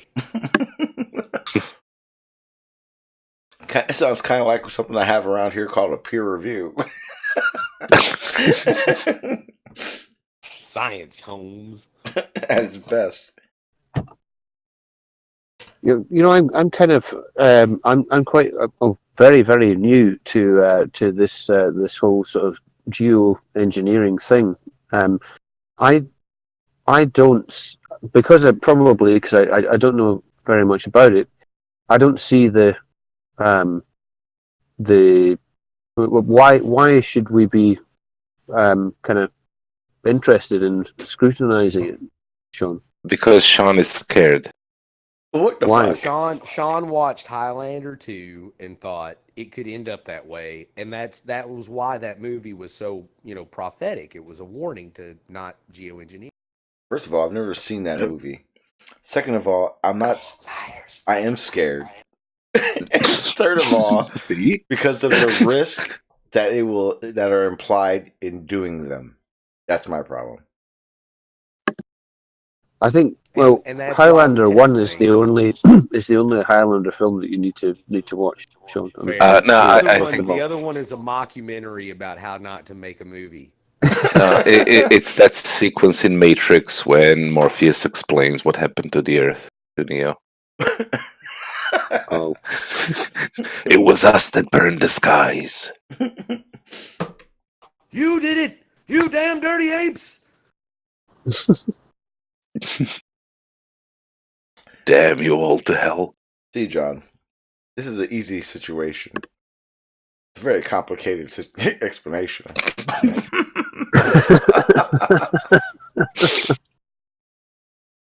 And all I was saying earlier is that we've been fucking up the environment for thousands of years now with no guiding hand, no guiding principle of real conservation, and now we're just starting to figure out that we really need to do something about it, and now it's time to pump the brakes on new things. But mm-hmm. we've literally known we've needed to do something is the problem. Yep. Well, sure. We just couldn't pick up the political willpower to actually do something. And whenever people realize that it's going to cost them, that they're going to have to put in extra work, that they're going to receive less money, and that things are going to become more expensive for them, they say, hell no. Because in this push, let's just pretend they do start pushing real hard to lower emissions. I want everyone to understand now, your gas prices are going to quadruple through this process. Right. All you need to do to quadruple your gas prices, Sean, is come to the fucking UK. Well, you know what though? That's the funny part, because you guys are a perfect example. Gas. You guys are a perfect example of how carbon taxes fuck the people. They're talking about doing it here in the United States now. Sean, we subsidize gas to the tune. The American people, the taxpayer, already subsidize gas and oil to the tune of billions and hundreds of billions of dollars every year. Yeah, if we just stop doing that, it would be moving money from one pool to another. Well, you know what I'm saying? They also do that, right? But at the same time, they also give them these subsidies and rebates on the fact that they're using the carbon capture systems. Well, with those carbon capture systems, they're then generating 1,000% more barrels a day which means their profits go up, and they still continue to get these subsidies. Yeah, they develop better technology due to, government restrictions. Guess what? Now that they're making these vast, huge profits, I think we can afford to, I don't know, stop subsidizing. I mean, it's Government, sad when that Exxon doesn't pay subsidies, a lick of taxes. the subsidies give the companies incentive to stick with the governments. Well, then fuck them. We need to nationalize that shit. We need that energy. It's in our best interest, and our climate future is in our best interest. No, and As that's a what Barney was saying. Here's the funny part. In that process, our internet connections are going to get really crappy, but they'll go up. In that process, our cars will become more expensive, but there will be less. The problem is that us, the ones that are on the computers, the ones that are driving around, the ones that are flying, we all say this, but we don't realize how all this is affected as well. Yep. That's why. And that's why I realized my generation ain't gonna do shit. But what Barney said that helped a lot is the talk needs to start now, so future generations can develop a solution to fixing. And that's why I don't want geoengineering to happen. I don't think that one generation should be able to figure all that out. No, but we should definitely fund things like ScopeX. As long as Bill Gates isn't involved. Even if Bill Gates is involved, though, he can fund it himself. Which he basically does. Yeah. Yeah. Okay. I realized he had Pfizer. I realized he had Pfizer, and I thought Pfizer was to fund all these different geoengineering projects, whether they're his or not. Then I came to realize that he made Pfizer to fund Harvard. Yep. So let's say tomorrow Elon Musk hooks up with a company who's designed these little micro nanobot satellite solar panel things, right? They can launch billions of them into outer space, and they would redirect some of the sunlight coming to the Earth tomorrow. Like, say he figured out a way to do that tomorrow. Would it be ethical for him to do it? Or would it be ethical for us to stop a private individual from doing it? It would be in the billions to do so, and therefore it would be unreasonable. There's so many ideas they had before solar. Excuse me. No. Say a cost-effective way, like within his purview, within his ability to do it. Say he goes fuck pride and he hooks up with Jeff Bezos and Warren Buffett and Bill Gates, and between the four of them, they put together this, immediate company that's launching these nano solar panel things into space to redirect the rays of the sun to raise the albedo of the planet so that, the globe cools down. Would it be ethical for them to do it? Would it be ethical for us to stop it? I need to see data that the planet's not going to get turned into the ice age because of. No, that's one advantage over the solar shade is that it's reversible. Yeah, you just destroy them all. Yeah, or send them elsewhere. No, you just beam the heat down in a directed way to solar collectors on the ground, and your energy, a lot of your energy problems would be solved too. Oh, you're talking about solar energy now. They already got plans for that. Well, it's both. Yep. I mean, if you're changing the albedo of the planet, you're cooling it's not going to take. And you're also. It's not going to take Elon Musk to do that. They already got companies planning and developing technology for that already. Well, then that's geoengineering, even though it's in outer space. Well. Oh yes. That's geoengineering. But wouldn't they be shooting that beam to a solar station though? Yes. Sure, but it would be collected in so if you have a solar shade, which is acting as a solar station and beaming energy, that's geoengineering. Yeah, no. The Solarin project, one for solar engineering, the solar satellite that would beam it to a station. That's not geoengineering. We're talking about something. That's not a solar shade. I know what you're talking No. about. The Yeah, one, it would cost. the The problem is, hypothetical Sean, one I or was damn, talking Sean. about. The problem is, no name, with the solar shade, that would cost in the billions and take way too long. No. Billions? Yeah, because that was No, like I think you have a few letters wrong there. I think it's trillions. Yes. A solar shade, which would actually affect the temperature of the planet, would cost in the trillions. But it wouldn't. They the ones they've talked about wouldn't need to block the whole Earth. It'd only be sections at a time. No, it isn't. No, we're not talking about blocking the whole Earth. The blocking the whole Earth is wholly unfeasible. We literally do not have the resources to do that. The one that would just block out the sun, that you could put into L1 and leave it there to shade a certain portion, like literally diminish the sun by a little bit. Yeah. To compensate for how much more absorbent the atmosphere is, that could feasibly be done literally right now. Well, we couldn't launch it right now, but we could start working. There is no new technology that needs to be invented for that. Okay, I see what you're saying. Right. It is From literally my understanding, all it launching things requires is just miles and miles of aluminum foil. Yes. Yeah, but it's a little different than that. Well, mylar. I mean, it's just Mylar. giant sheets of reflective mylar. It weighs almost nothing. For its surface area is huge. And I know, but all you- you need is like Because You have a problem if you make it so light that we can lift it, and so large that it's effective, then it's going to be subject to a pressure that we cannot counter. So solar wind.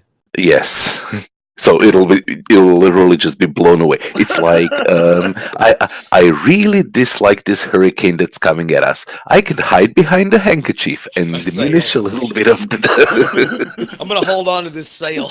It's not a lot, but it's not the full effect. Yes, not a lot, but it's not the Yeah. full effect. It's a very easy explanation for the very complicated. One of the proposals I saw was utilizing graphene and to give it more like structural rigidity or something, so you didn't have to worry about the solar winds. But yeah, you're right. Yeah, a big mylar balloon would just blow away.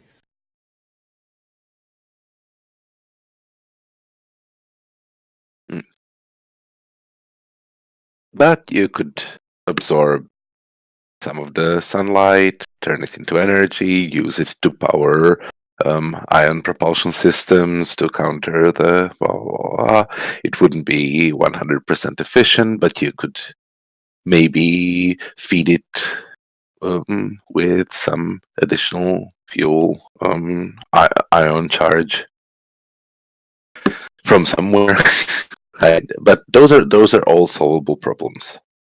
If we decided to do that, if we as a human race decided to do that and decided that that's the priority that we need to deal with, we have the resources to do that without anybody to go hungry.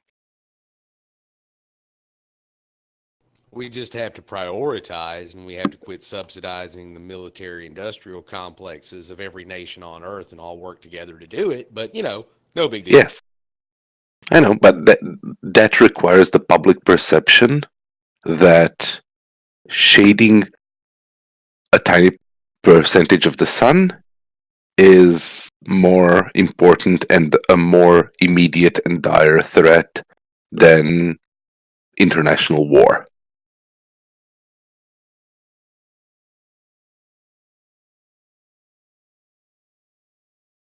Which, for nations, it still isn't. Right? There's literally the argument that, yeah, we'd rather let I don't know, Florida sink for a bit and lose a couple of cities and still be able to defend our borders by military means and intervene in the Middle East by military means, then.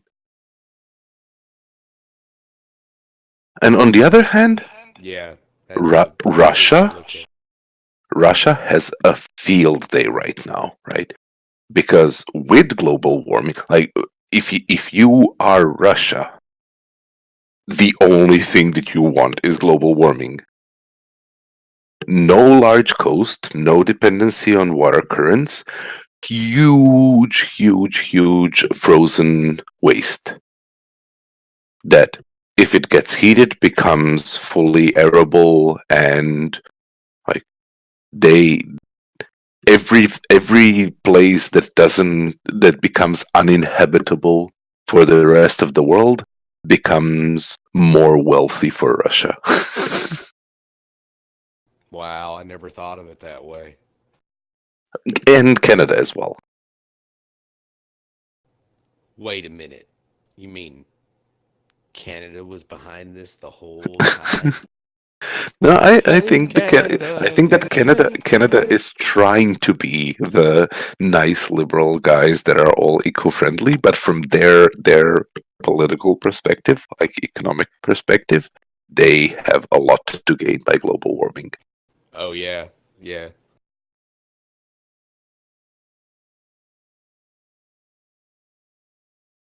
Not as much as Russia. It's crazy too, like looking into water rights and laws regarding water rights. And a lot of this was predicted, 30, 40 years ago. But yeah, back in the 80s, they made, I'll have to see if I can find the article. There was this, you know, climate scientist who said within the next 30 or 40 years, there will be wars fought over Water. water rights. Yep. And we're seeing that happen today. Yep. And what's crazy is like sometimes these wars are not necessarily between like nations. It's between a water distillery company in South America that bribed its former corrupt government into some shitty ass deal where they bought the water for nothing and the natives get nothing out of it. It's just, I mean, it's horrible what these companies are doing all over the world. I think that's a perfect segue. What do you guys know about hypersonic weapons? Talking about militaries? Yeah. Aren't bullets hypersonic weapons? No. There's Hypersonic is some of them are supersonic weapons. yeah. Hypersonic is anything 5 times the speed of sound.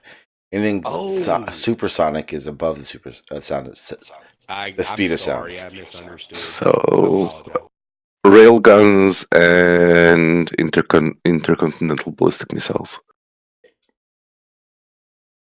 Yeah, well, there's much more now. Well, yeah, and hypersonic planes and hypersonic missiles. And, well, they call them glider vehicles, or is what they're calling them. They're basically the same thing as V1 and V2 was in World War II, except that these are really, really, really fast. Yeah, well, that's what changes the game. No, it doesn't. It doesn't change the game because here's the other thing. The other things that applies. They fulfill the exact same role as V2, because V2, even though it wasn't even supersonic, was that much faster than anything else and that much more indetectable than anything else as a hypersonic missile would be, right? But the problem is like you were saying, a railgun isn't hypersonic. The reason it will become, but the reason, what the definition behind a hypersonic weapon or hypersonic vehicle is the fact that it is you can maneuver it during flight at any time. So that so here's what the implication of that is. Someone shoots off a missile at us. We have anti missiles, right? Anti missile missiles or whatever. The reason we have those and the reason they work is because we're able to figure out the trajectory of those missiles very quickly. With a hypersonic weapon, those are really broad statements that don't apply. The difference between a thing that you can guide and a thing that you don't guide is whether you're willing to spend money to have guidance on it, to have guidance capability. The definition behind a military hypersonic weapon is the ability for it to be maneuverable during flight. Every weapon has the ability to be maneuverable, like a ballistic missile, a rock, a catapult rock has the ability to be maneuverable. No, it doesn't. If you catapult a rock, Yes. it has a trajectory. Yes, it does. Now, and if you put fizz and reaction wheels on that rock, then you can direct where that trajectory will go. Yes, but it's still a trajectory. With a hypersonic weapon, there is no trajectory. With a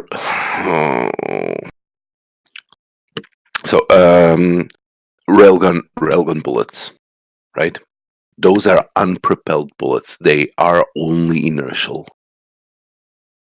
Go look up its trajectory. It goes up, it goes down, it goes left, it goes right. It gains momentum by going vertically down, then it straightens out and goes a bit up, and then right. Mm-hmm. Those are maneuvers. Okay. It is maneuver. Well, this one, hypersonic weapons can literally have 5 different trajectory paths. Yes.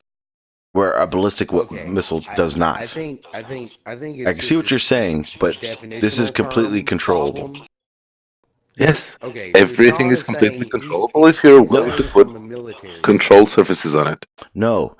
Okay. That's like saying, okay, we know if we put this amount of fins, the type of fin on it, it will do this once it gets to here, and it will do this, and it will get this.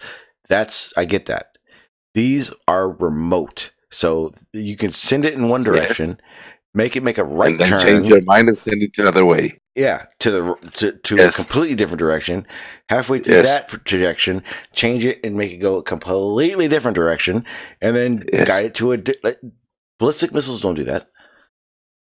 Yes, they do. If you put control surfaces and that's just making it effective. V1 did that. The first like long range missile. Okay, was someone able to literally a plane? But was someone able to sit there and control it on the spot? What? Was someone able to sit in a room and control its trajectory? Not in World War II, but yes, with the advent of radio, yes, you have guided missiles. Yes, you can control them. Yes, if you put wings on it, you can fly it, and then midway through the flight, change your mind and turn it back. Those are called drones. Yeah, right? Okay, but can they do 1,000 miles a second?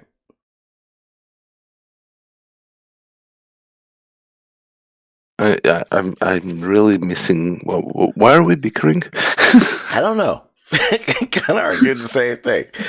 They're dangerous. No, I know what it was. You were making it seem like that's not that big of a deal when it actually is a game changer. For instance, a conventional missile launched from somewhere, we have time to figure it out and shoot it down at a certain time. We also have anti-missiles, anti-blah-blah-blah missiles, ballistic missiles that can literally figure out the trajectory or hunt them down, whatever you want to say, and destroy them. Well, a hypersonic weapon, a hypersonic missile, it's covering so much ground and it's able to be maneuvered in this time that it becomes almost nearly impossible to, 1, be visually seen on radar, 2, figure out where it's even going to shoot your anti-missile. Now, The part of this article is also that the part of this also is that the Pentagon and DARPA especially is involved in a bunch of projects that will basically be these anti-hypersonic missile applications or systems. The reason it is a game changer is because it's huge. It's a big deal. Right, but you're still limited by a narrow potential number of vectors. Like you can't turn back on yourself. Yes, you can. Yes, you can. Yes, you can. What? It is essentially a drone, right? Yeah, you can fly it halfway there and then change your mind and turn it 180 degrees and bring it back. Yeah, this, like the other story, is sensationalized a little bit. The game changer of this is the speed, the timing it takes to do it all now. That's the game changer. Yes. There are two components to this. One is overstating how easy it is to intercept ballistic missiles. Okay, compared. I mean, yeah, you're right. We can't do it, but it can be done. You're right. It's already difficult. It's an easy answer with a complicated explanation. One of my best friends works for the government. He works on one of these missile defense programs up in Huntsville at the Arsenal, and I don't know exactly what he does because a lot of it's secret and I don't understand it. But he does a lot of computer modeling for anti-missile shield defense systems or something. And it's really good. Like we have a really, really good, what he calls a theater defense system. Like Israel has one. Yeah. Oh, Israel's got a great one. Oh, what is it called? It's the tits, man.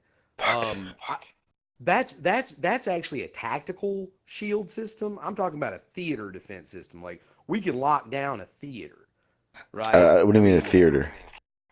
Like a theater of war, like all of the fronts combined. Yeah. Well, isn't that what the Iron Shield? Iron Shield sounds right. Right, Israel. Okay. That's one they have. Yeah. Okay, so all that started back in like the '60s during the. But that's a concept of what you're talking about, though. Yeah, we just have better computers. Is all. Okay, I see what you're saying. And okay. What I mean by like all this can be modeled and you're still limited by physics is that I don't care how maneuverable that drone is. If you're talking about high speed tactical aerial combat, it can only turn in so many directions at the speeds it's going without destroying itself. Yes. I'm confused. Without ripping itself apart. I think GPS has a sock account. GPS thing. If we launch, say, a bunch of drone hypersonic defense missiles at it, which we also have, those guided missiles have mapping systems and really, really good sensors in them that are freaking 18 generations ahead of everybody else's. This is what you get for spending 25 times the total GDP of the rest of the world on defense, right? You get some really good missiles and some really good computers that are really good at shooting down missiles.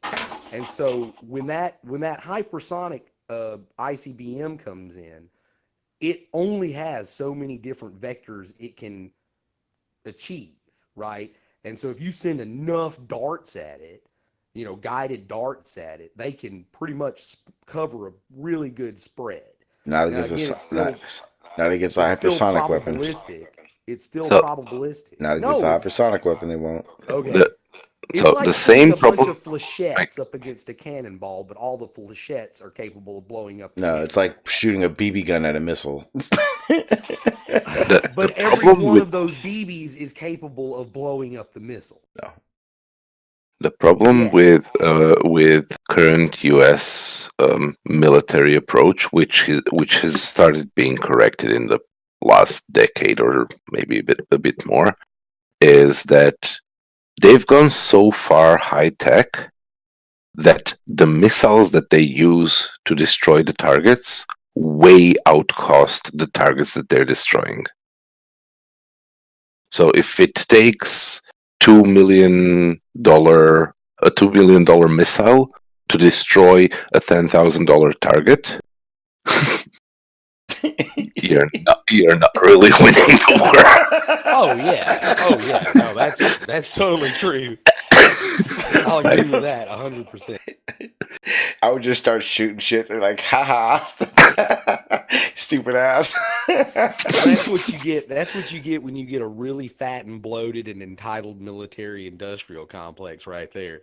No, That's why you don't. They're not dropping nuclear bombs on 3 soldiers. That has its place, but railguns are literally being researched for that purpose because you don't need the missile itself to be that smart.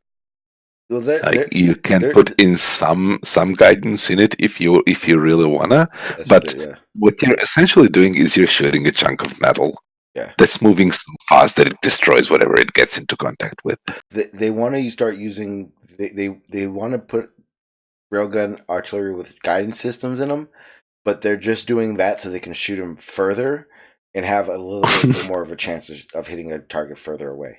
It's not like they're controlling it left or right. It's literally just where you can give it more of a projection and just get it to point down a little bit more. That's all a guidance system on a railgun artillery would be. And I'd love to show you guys that, but 2 times now my streams have been shut down completely talking about or showing railgun footage, which is really weird. YouTube doesn't like railguns, I guess. Yeah, but it's a game changer. I don't care what anyone says, because again, the ICBM idea was scary.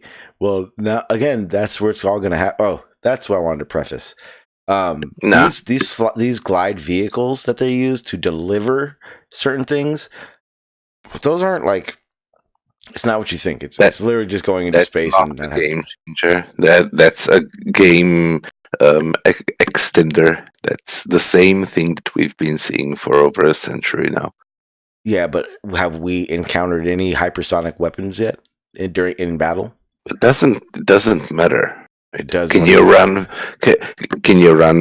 at supersonic speeds? Yes. No, you can't. It's like, have you seen me? Have you seen me not do it? Now I have to prove to you that you can't run at supersonic speeds. Apparently, I say I can. Well, you're the one coming in here saying I can't. Hey, here we go. It's an easy answer. This is a very complicated explanation. It's a scary weapon, yes, but it's not a game changer because it doesn't change the game. Well, nuclear weapons were a game changer. Nothing like that existed before. Yeah, planes and jets did the same thing. Whereas planes hypersonic were a game changer. Where hypersonic is a game changer. No, it's not. Yes. No, it's not. It is a game changer. It's an advance in technology that gives an upper hand. To defend against. Right, Barney? Isn't it an advance in technology that gives the upper hand? It is an advance in technology that gives the upper hand. It doesn't change the game. Yes, it does. Right? It doesn't make it. No, it doesn't make it a different game. It is a figure in the same game. Okay. Right? Well, when nuclear, our conventional anti-missile, ballistic missile defense systems stop hypersonic weapons? No. Game changer. Will conventional anti-ballistic systems stop a a supersonic missile? A subsonic missile? Yes. No. Game changer. Oh, I see. You just made making something better the game changer. Game changer. Yes. 97 Acura. Look, like 97 Acura, risk 2013 Acura. Game changer. Game changer. So That's just another move in the game that was changed with V2s. Hmm. Yeah, so it doesn't. It's the same. It's the same technology upgraded. Well, it can They be just have to upgrade. completely different technology. It doesn't change the scale, nor does it change meaningfully how wars are fought, nor how politics around them evolve. Whereas V2s changed it drastically, planes changed it drastically, nuclear weapons changed the literally the face of global politics Policies, and yeah. diplomacy and warfare just by existing, Yeah. right? This is just a better missile. If you're Croatia, like if you're gonna throw a missile at us, it really doesn't matter if it's sonic, supersonic, hypersonic, Cannonball, trebuchet. I see what you're saying. It means it's not a game changer because it means nothing to the people without issue or have. Okay. If regardless, they don't need it for you, so it means nothing to you. It doesn't change anything for you. But that's like a lot of the world, surprisingly, is not the US. What? Oh, bullshit. I figured it was like the United States and then you guys as little cities outside the ocean somewhere. There are not They're right there by Here There Be Dragons or something on the map. Just waiting for geology to push your land closer to us. There are not that many countries who are even capable of claiming that they have an attempt of intercepting intercontinental ballistic missiles. Right? What Americans realized there were countries that didn't even have power. Like, but the idea of a nuclear plant seems so like duh. There are places, the countries with that don't have the structure for a nuclear plant, let alone anything else. Nor the economy in the entire country to build a power plant. Yep. We rather them have candles. Fuck that. Right. So, and the thing is that those defenses that you do have, like you and like those very, very few others, are very limited. So let's say they're 80%. Now let's be great. Let's say they're 90% effective. That just means that if we're talking nuclear weapons, I don't get to shoot just one. Well, there is no such thing as a just one nuclear missile. Like all of the intercontinental ballistic missiles have multiple warheads in them. If I shoot more than 10, one of them will get through. Yeah. If we're talking about cities, one getting through is the end of the war. Yeah. Right? So making it slightly more difficult to be intercepted doesn't change anything. The thing that would change the game is whether you dare to use it. Yeah. Right? Well, that was the whole point of it after a while, yeah. Right. For most of the Cold War, Russia has had the ability, USSR has had the ability to hit mainland US. Oh yeah. With nuclear missiles. But it wasn't your defenses. It wasn't your defenses against those missiles that were preventing them. It was our offensive. it was basically the diplomacy. It was the negotiation. It was the fear mongering. They literally both sat at the table, and the final agreement was, "We can blow you guys up a bunch of times. We can blow you guys up a bunch of times. You want to relax a minute? Seems reasonable." Yep. That was a conversation. We can kill you 17 times. We can kill you 17 times. But it only takes once. You're right. Yeah, that was a time when just having it was insanely more than enough.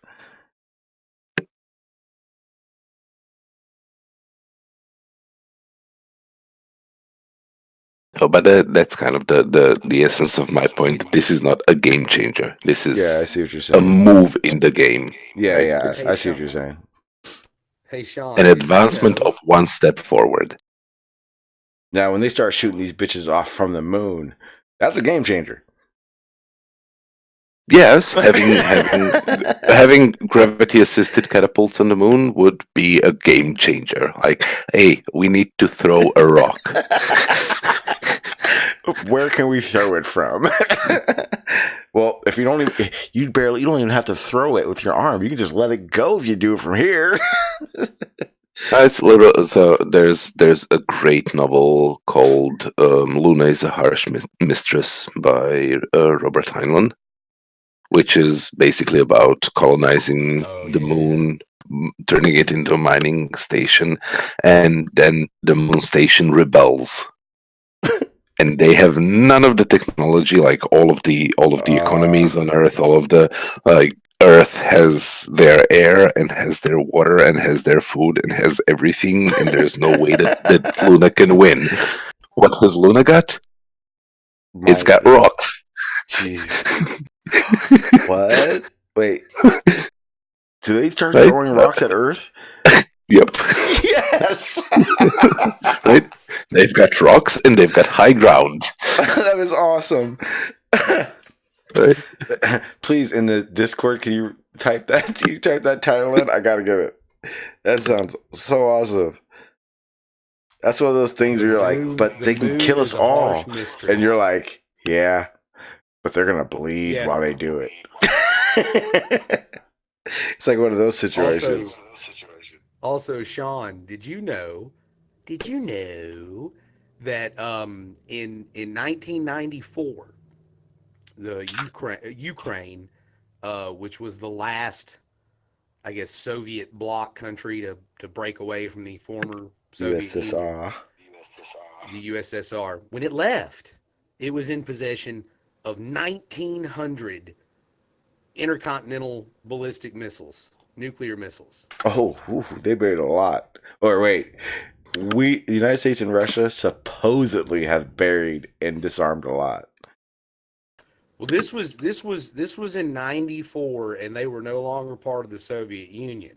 And so when they left with this ginormous arsenal, stockpile of Soviet era nuclear missiles. Now, they could, if they had launched them all, decided just on a whim to go to war with us, they could have leveled every city in the United States 10 times over, turned us into just a radioactive glowing Parking lot, sand pile.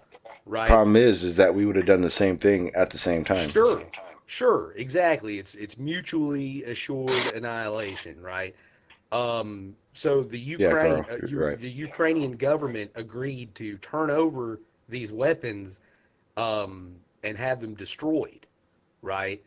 And so basically they were just like, okay, we'll turn over all our big guns, and the United States and Great Britain agreed to, protect their borders, protect them from like Russian aggression in the future. Yeah, I see what you're saying. And it's come to fruition. It's happening now. Didn't Russia take over a bunch of those small towns too, though? Yeah. They took the Crimea. Yeah. Was it damn, what I was gonna say. Brain fart. So that's why they're fighting all these proxy wars all over the Middle East right now with the United States. Oh, that's Well, that's for Iran. That's so Iran doesn't get a border lock anywhere. Well, they want to make sure they dominate Iran's oil supply. Iraq.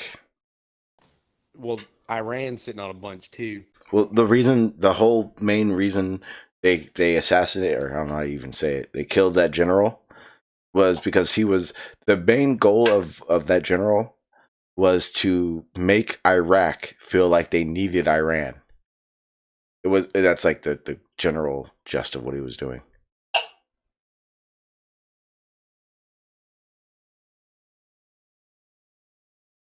I think they whacked him, Sean. Yeah, that's how you say it. They whacked him. Technical term. He was getting ready to turn over state's evidence that the Earth is flat, y'all. Thank you, GPS. Yeah, I'll probably read it that way.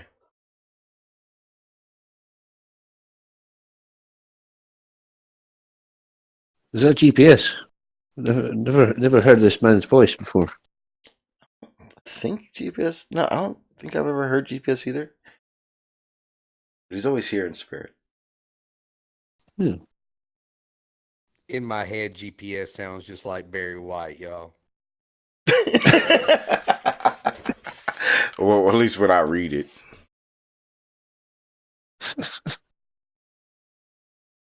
Like, what's up, guys? Quack, quack, quack, quack, quack. How y'all doing?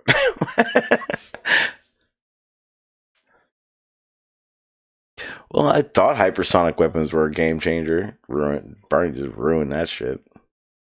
Yeah, way to go, Barty. What do you mean, hypersonic weapon? I've just been driving again. Weapons that are 5 times the speed of sound and take a second to cross, a 1,000 miles an hour, or travel a second or 1,000 miles per second, and are undetectable by a conventional radar. You know, one thing that really caught my eye recently was ultra fast nuclear torpedoes. Have you heard about them? Yeah, like they're they're SCLBMs or some shit like that. So like the same thing. They're launching them from submarines and stuff. But they're capable of. I remember. I can't remember to sort of recite the physics behind it, but I remember reading at the time about how they work, and I thought, shit, that sounds that sounds pretty legit. The technology behind how they can travel so fast. Yes, another method of delivering just a stupidly large nuclear warhead somewhere. That actually reminds me of a topic that I wanted to. I'm not going to do it anytime soon because I got to look into it more. But I think it's super interesting. I was watching a Discovery Channel thing the other night, and they were talking about if a planet basically hit Earth. It's obviously fictional as fuck, but it was like one of the things they were talking about. It was pretty cool, and I thought about it. It was like, what would it take to survive once like everything hits the fan and all that shit? And kind of like the mutual destruction thing, it'd be like what would you do to survive type things. It's a pretty good show. I got to figure out how to talk about it without showing any of it because now I'm petrified YouTube's going to take everything down. Well, it's if the shit really hit the fan, it's highly unlikely that we would survive. It would take a long time.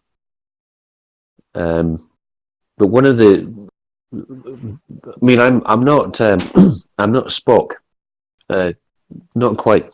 So I do. There is some humanity in me.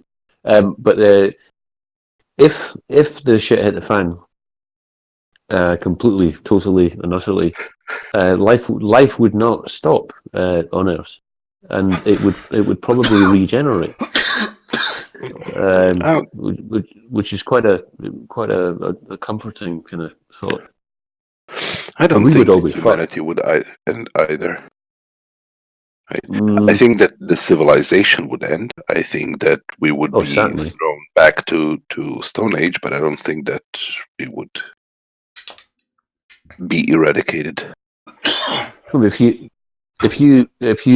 think about the consequences of a nuclear winter, but not the nuclear explosions, not the radioactive fallout, but the ensuing nuclear winter. Everything after the event is usually what they like to preface and talk about. Yeah. I think. I mean, because the thing is, I mean, we're certainly in the Western world, we are so far removed from actually being able to provide for ourselves that we'll be fucked. If people aren't able to actually just go down to the shop and buy all the things they need, so many people don't know how to do that. Hey, you guys are fucked. I know how to survive, so I'm lucky. I'm actually one of the lucky ones. But yeah, if you guys don't know how to survive in the wilderness, hunt, trap, fucked. All you dudes out there, you either better turn gay or find a woman trapper, or you're screwed. Trust me, all those shop, what do you call it, supermarkets, liquor stores, and blah blah blahs, they will be empty in hours, forever. Let the killing begin. I mean, it's quite. Well, I mean, like when was it? Like 2 years ago, it was really heavy snowfall here in Scotland. Really not typical weather, and it just fucked everything. It was when I managed, when I was the only, I've got a Land Rover, and I eventually managed to get out and go to the nearest town, and there was nothing there. It was just full of people saying, "There's nothing here. There's nothing here." and that was just after what was it, 3 days, something like that. So yeah. Good evening. Good evening, Mr. Gadget, aka Carlos Peña. Penga. Yeah, that's what I said. Mr. Sean Gardinia. Gardenera. No, Gardinia. You can't even say your own last name, can you? Well, I What a can't. failure. It's Gardenera. Gardinia. But it sounds so much better when you give it a little Italian to it. Gardinia. Se le porta la Gardinia le panalga.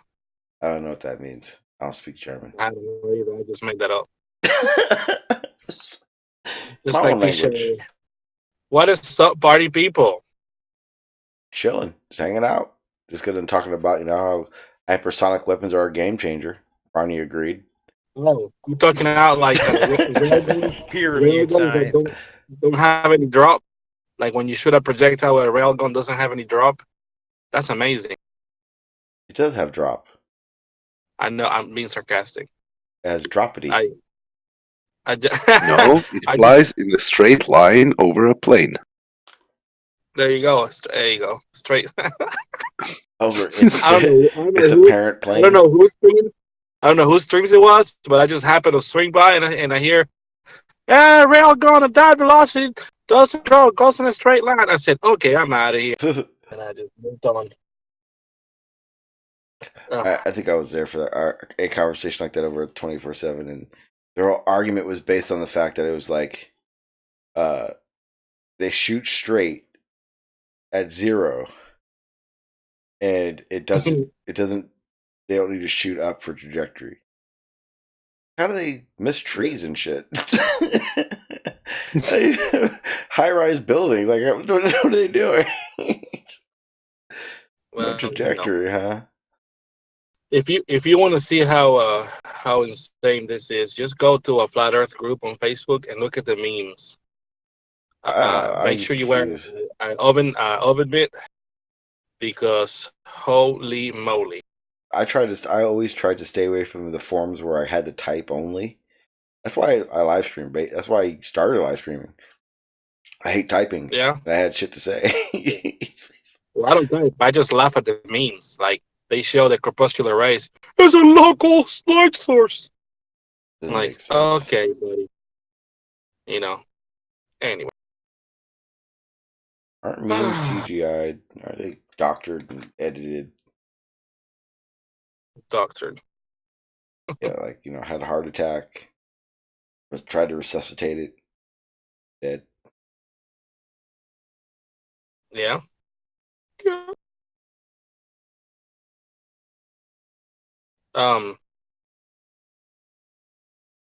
I think I'm gonna share this with you.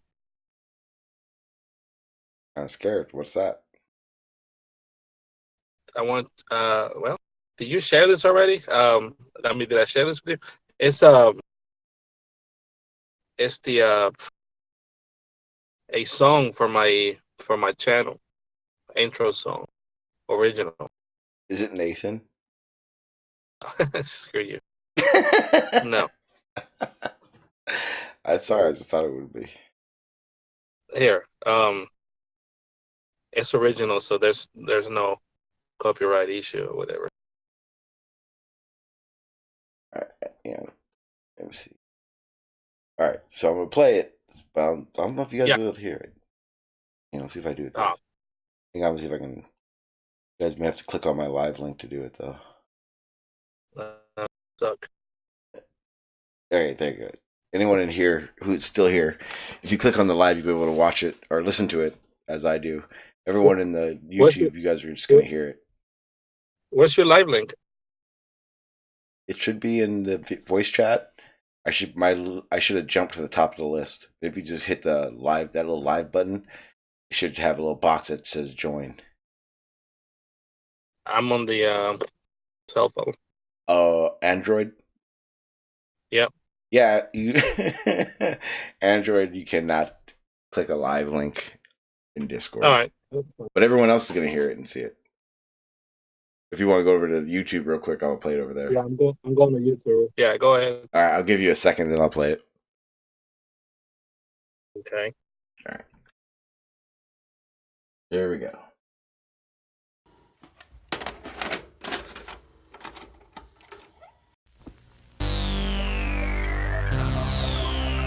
We are go for liftoff in T-minus 30.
Do you have a video for this?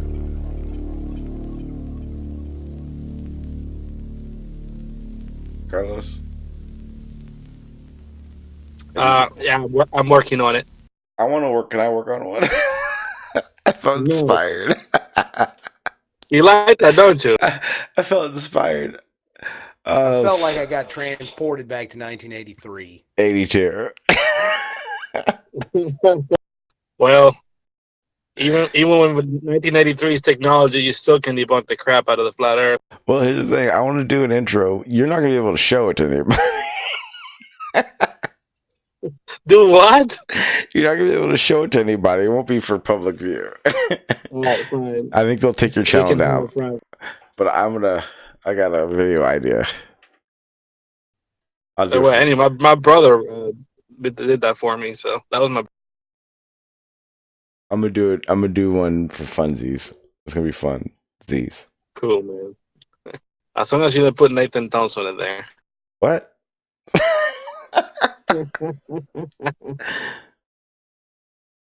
That was special. Yeah. Well, I thought about doing the intro for my channel with the cover of MacGyver's intro. But then I was like, well, I don't know. I will have to change my name to MacGlover. I was gonna say Mr. Gadget and MacGyver aren't the same. So I know, but I was like, well, it's not Inspector Gadget. It's Mr. Gadget. It's the original thing. That's what I meant. I know, but what I'm saying is that a lot of my inspiration comes from MacGyver.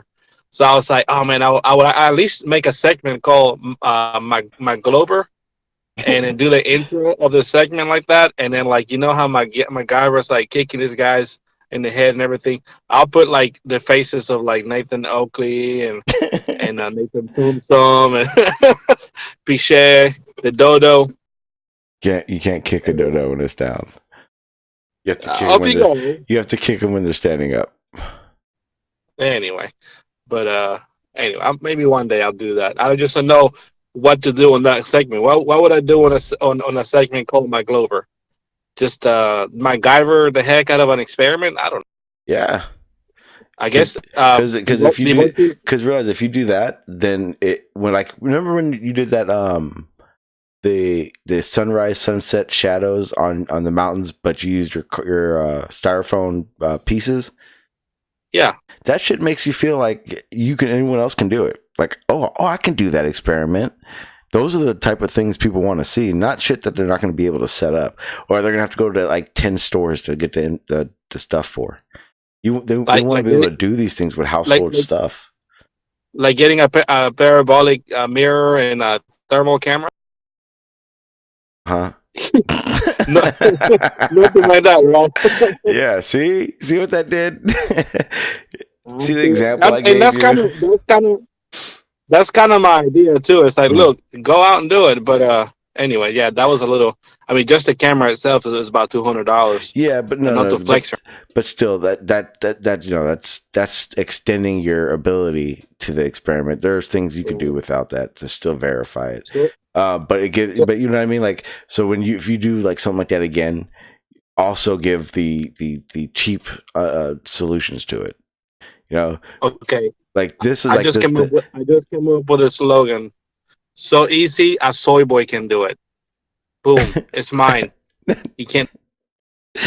Or you just say it's an easy answer with a complicated explanation. There you go. Yours is entertaining too, though.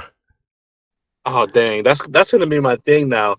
This is so easy a soy boy can do it. Either people get hungry and want beans or some shit.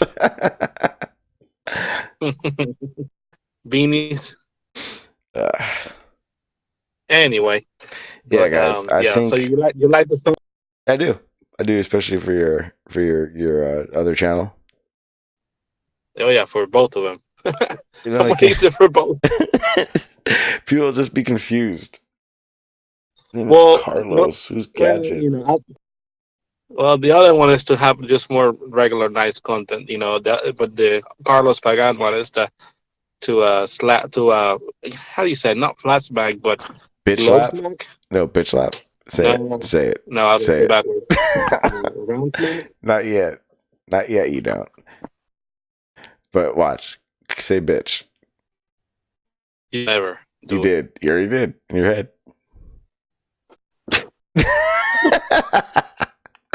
So yeah, I'm a mind reader. That's right. That's how good I am.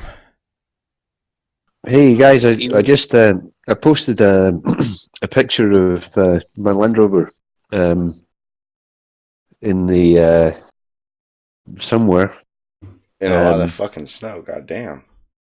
Did you see it? Yeah, I'm looking at it right now. I'm about to put it up on YouTube so everyone can see it. I thought it was a Mars rover. I don't like this. No, that's just not an American one. American, as in the whole continent of America, or like a North American, or like for the United States. Which one? It's a 1995 Land Rover 300 TDI. Still runs strong as fuck, huh? Oh fuck yeah! Yeah, that Jeep, and I think like so. All the other ones resell, blah blah blah. No, but it runs in the same value category as Jeeps do. Like those trucks, the way they're built to last. So you can get 300,000 to 400,000 miles out of a Land Rover or a Jeep. Like people don't realize it. Like Jeep engines are great, excellent. Like they just last a long fucking time. They're built to last. That was the whole design behind those 4x4 vehicles. If that truck had been driving straight up, it would be at the moon. Bye now. I think I've made it there a few times in a few vehicles. I used to truck a lot too, so It's just they're fucking awesome. Even just the off road. When I'm not like it's not my thing, like going off road. But if I have to, and you put that fucker into four wheel drive, it'll go almost anywhere. yep. It's insane. You know the Suzuki Samurais, right? Hmm? The Suzuki Samurai. Yeah. I used to have one of those, and I used to off road one of those. I used to love those because their wheelbase was so small, you can just go in between everything. So I was doing Black Diamond Trails with expert guys and shit in my little stock Samurai. That's probably gonna be the next one I get for a project truck. But that's a 110. That's a big boy, a long wheel. Well, they do a 130, but the 110 it's quite a big. Yeah, it's wide. You have your truck is wide compared. No, it's long as well. Yeah. Well, that's what's called. I was saying that I got to drive one of the Rubicon 4-doors, and those things are like they feel like boats when you off road like in mud and stuff. Compared to the 2-door Rubicons, feel like all nimble. Like you have to really float the back end around when you're off roading in certain situations. Oh, hey, you know a funny thing about that Land Rover? Are you familiar with the film Gladiator with Russell Crowe? I think so. So you're not? Not really. I know what you're talking about. I just don't know any scenes that had a Land Rover in it. The guy that I bought that from is he's the sort of main guy of a battle reenactment group in Scotland, and they did all the stuff for Outlander, and there was a film that came out just recently, Outlaw King. So he has like 5 of those. Well, he's gone kind of far east recently, in terms of his vehicles. He likes his heating and air conditioning and stuff. But yeah, he's just this mountain of a man with big beard and everything. And I was like, when I phoned him up to buy it, I was like, I know that name. Who is that? Who is that? and I was like standing next to the Land Rover in the street, and he came walking up. I'm like, oh God, it's him.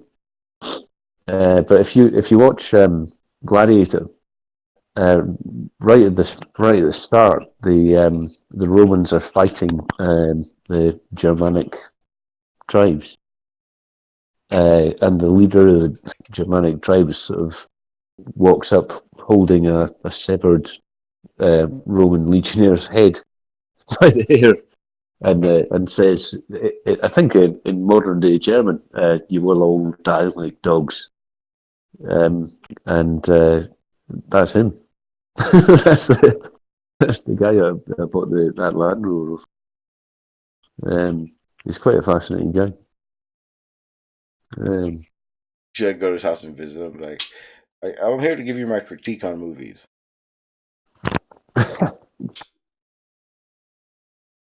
Yeah, but all right, guys, I'm gonna go ahead and end this stream. I'm getting kind of hungry and tired, and how you guys feel about me eating on streams. And I'm about to start eating, so I think Jose's going on a little bit, right? I haven't checked my notifications yet. Hang on, let's find out. You know, my dad phones me when he starts eating. He does that. I can't stand that shit. I do it to you guys because like I'm so used to being online. I don't think about it. but it's really rude. It's it's like the worst. I don't even think about it here. I'm just used to because I gotta keep the stream going, so I can constantly do stuff.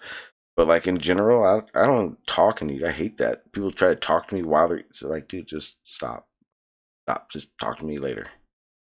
I mean, you guys could call me out on it. I wouldn't mind.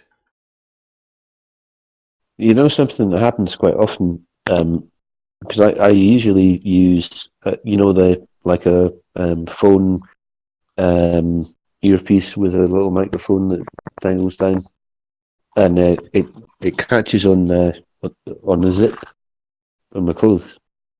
And Jose's like, yeah, well, it's great that you're part of the call and everything, but we don't need to hear you sniffing and coughing and whatever, And I'm like, fucking, oh shit, sorry, man. It's just the microphone scraping against the zipper. Well, here's the thing. So, like right now on Discord, because the way I live stream, it's makes more sense for me to not use push to talk. So my speaker's always open on Discord, right? During my streams. But when I go off air, I always try to remember to click the settings so that it becomes push to talk. Because obviously everyone knows if it's always on, it's always on. So like there've been a couple times I've left here and then like I come back and I'm like tap on my microphone. And I'm like, oh shit. I just had like 2.5 hours of conversation with people with my microphone wide open. Didn't realize it. So like I always have to try to remember to always shut this down. Like that's why, when I end the stream, I usually say, okay guys, I'm gonna go ahead and mute myself now and take off.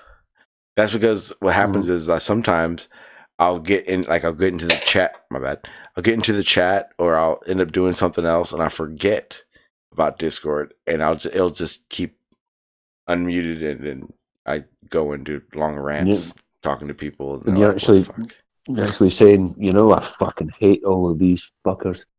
All the time, all the time. Problem is, I say that like during the stream, sometimes it slips out. I was just talking about John Watson the other day. Oh shit.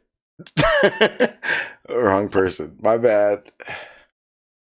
Well, when that happens, I just think to myself, well, I love you, Sean. No matter what all those people say about you, it's okay. I have a little cry. A little cry. I cry a lot. Big cries, not little cries. I own my cries. All right, guys, I'm gonna go and get out of here. I'll be back. I may come back on a little bit later on. I'm just hungry and tired. I'm gonna take a nap. But hey, fun. Before you go, I think it's a prime opportunity to slag off that fucker, Barnett Hughes-Bill, because everyone hates him. We know. Everyone. I mean, no one. Yeah, well, he's my god, but at the same time, in every religion, there are people that have beliefs in a god that they hate. It's the way it is. Mm-hmm. But he is God, though. It just really annoys me that it seems to happen on your channel that I'm kind of forced to have to like publicly agree with him, and that really annoys me. Well, it annoys me too. But see, that's why you got to flip the script. You got to figure out things that Barney's not too sure on, or that you know enough about that you can say it first. So therefore, he's agreeing with you. Yeah, well, I've already been there, but he doesn't realize that he's wrong, and so I got to sort of double down and expose him for the fraud that he is. On this one particular subject. Yeah. Well, I got your back, John. No matter what, I got your back. He's my God, but I got your back. All right, guys. I'll be back in a little bit. I'm going to go ahead and mute myself out in the YouTube, and I'll come back in a sec. All right, guys. That was fun. Like I said, nice, fun, interesting stream. This is one of those things that one of the type of streams that I could have gone along and done it by myself, but I am very grateful that the guys that did come on the panel came on, and we had a good conversation about it with all the dicks and farts and all that stuff. Again, I wanted to preface that, yes, there is a price tag in that article about geoengineering, but yeah, the 4 million wasn't nothing. The 4 million was a gesture. The idea is in the story of what's really going on and how people should be affected by it. Again, I am biased. Hopefully, I can give you guys more non-biased information. I am working on it because there is another side to it, and I 100% agree and know that. But yeah, it's a big deal. Geoengineering studies are a go now. I don't know if that's a go for all. I know that NOAA is in line with Scope X, meaning that they are, they talk, that they're part. NOAA will be part of Scope X's, project, whether it be, just helping them or I don't know, but they will be part of it. I'll get more information. There's a lot more to still talk about it, but we did talk about a big chunk of it that needed to be talked about, and I appreciate that from everyone that did join in that conversation. I don't know if I'm going live tomorrow. I kind of don't stream on Sundays. I have my son. So I'm going to go ahead and say I'm not going to be around Sunday. Monday, I definitely will be streaming. There's a good chance I'm going to take myself out of work for the day because, hey, that's what I can do. I'm the boss. But I may stream on Monday. If I stream on Monday, it's going to be an open topic, open panel. But I'm going to tell you guys right now, it will probably be me in the Santa Barbara area to find and hang out with Travis, who I believe is very dishonest. I want to ask the question of why was he blowing me off? He won't answer me. He doesn't respond to it. So, yeah, I am pretty angry about it. I didn't talk about it all day, so I was pretty proud of myself. So I'm going to go ahead and get out of here before I start ranting about that guy. I do appreciate everyone that was here, hung out in the chat, threw your 2 cents in. I hope you guys got a better understanding, just a little bit more information on the geoengineering aspect of this that you guys can be researching yourself as well, because it is a thing. It is going on. With that being said, guys, I'm going to go ahead and get the hell out of here. I'll see you guys around. You guys all know where I'll be. Most likely over at Jose's Discord. If you ever want to join the panel, the bunker link is in my description. That's where the live streams are done from, along with, other discussions in the voice chat. Also, I have the Truth Frontline, which is still a Flat Earth, Globe Earth server. I don't spend too much time there, but then again, I didn't really build it. I had friends build it, and they kind of run it. And there are good conversations there. There's no disrespect. That's my rule.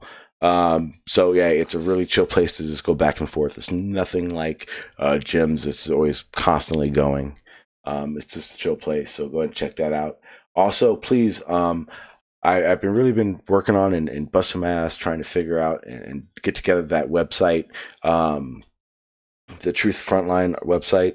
Again, I'm learning on my own, so it's kind of going to take some time for me to, really make it awesome. But any kind of feedback would be awesome. Let me see if I can get the link out there, and just let me know what you guys think. But yeah, I'm really busting my ass to work on it. Just to have a good website with information and shit. So check that out. Please give me feedback, and I will see you guys later on.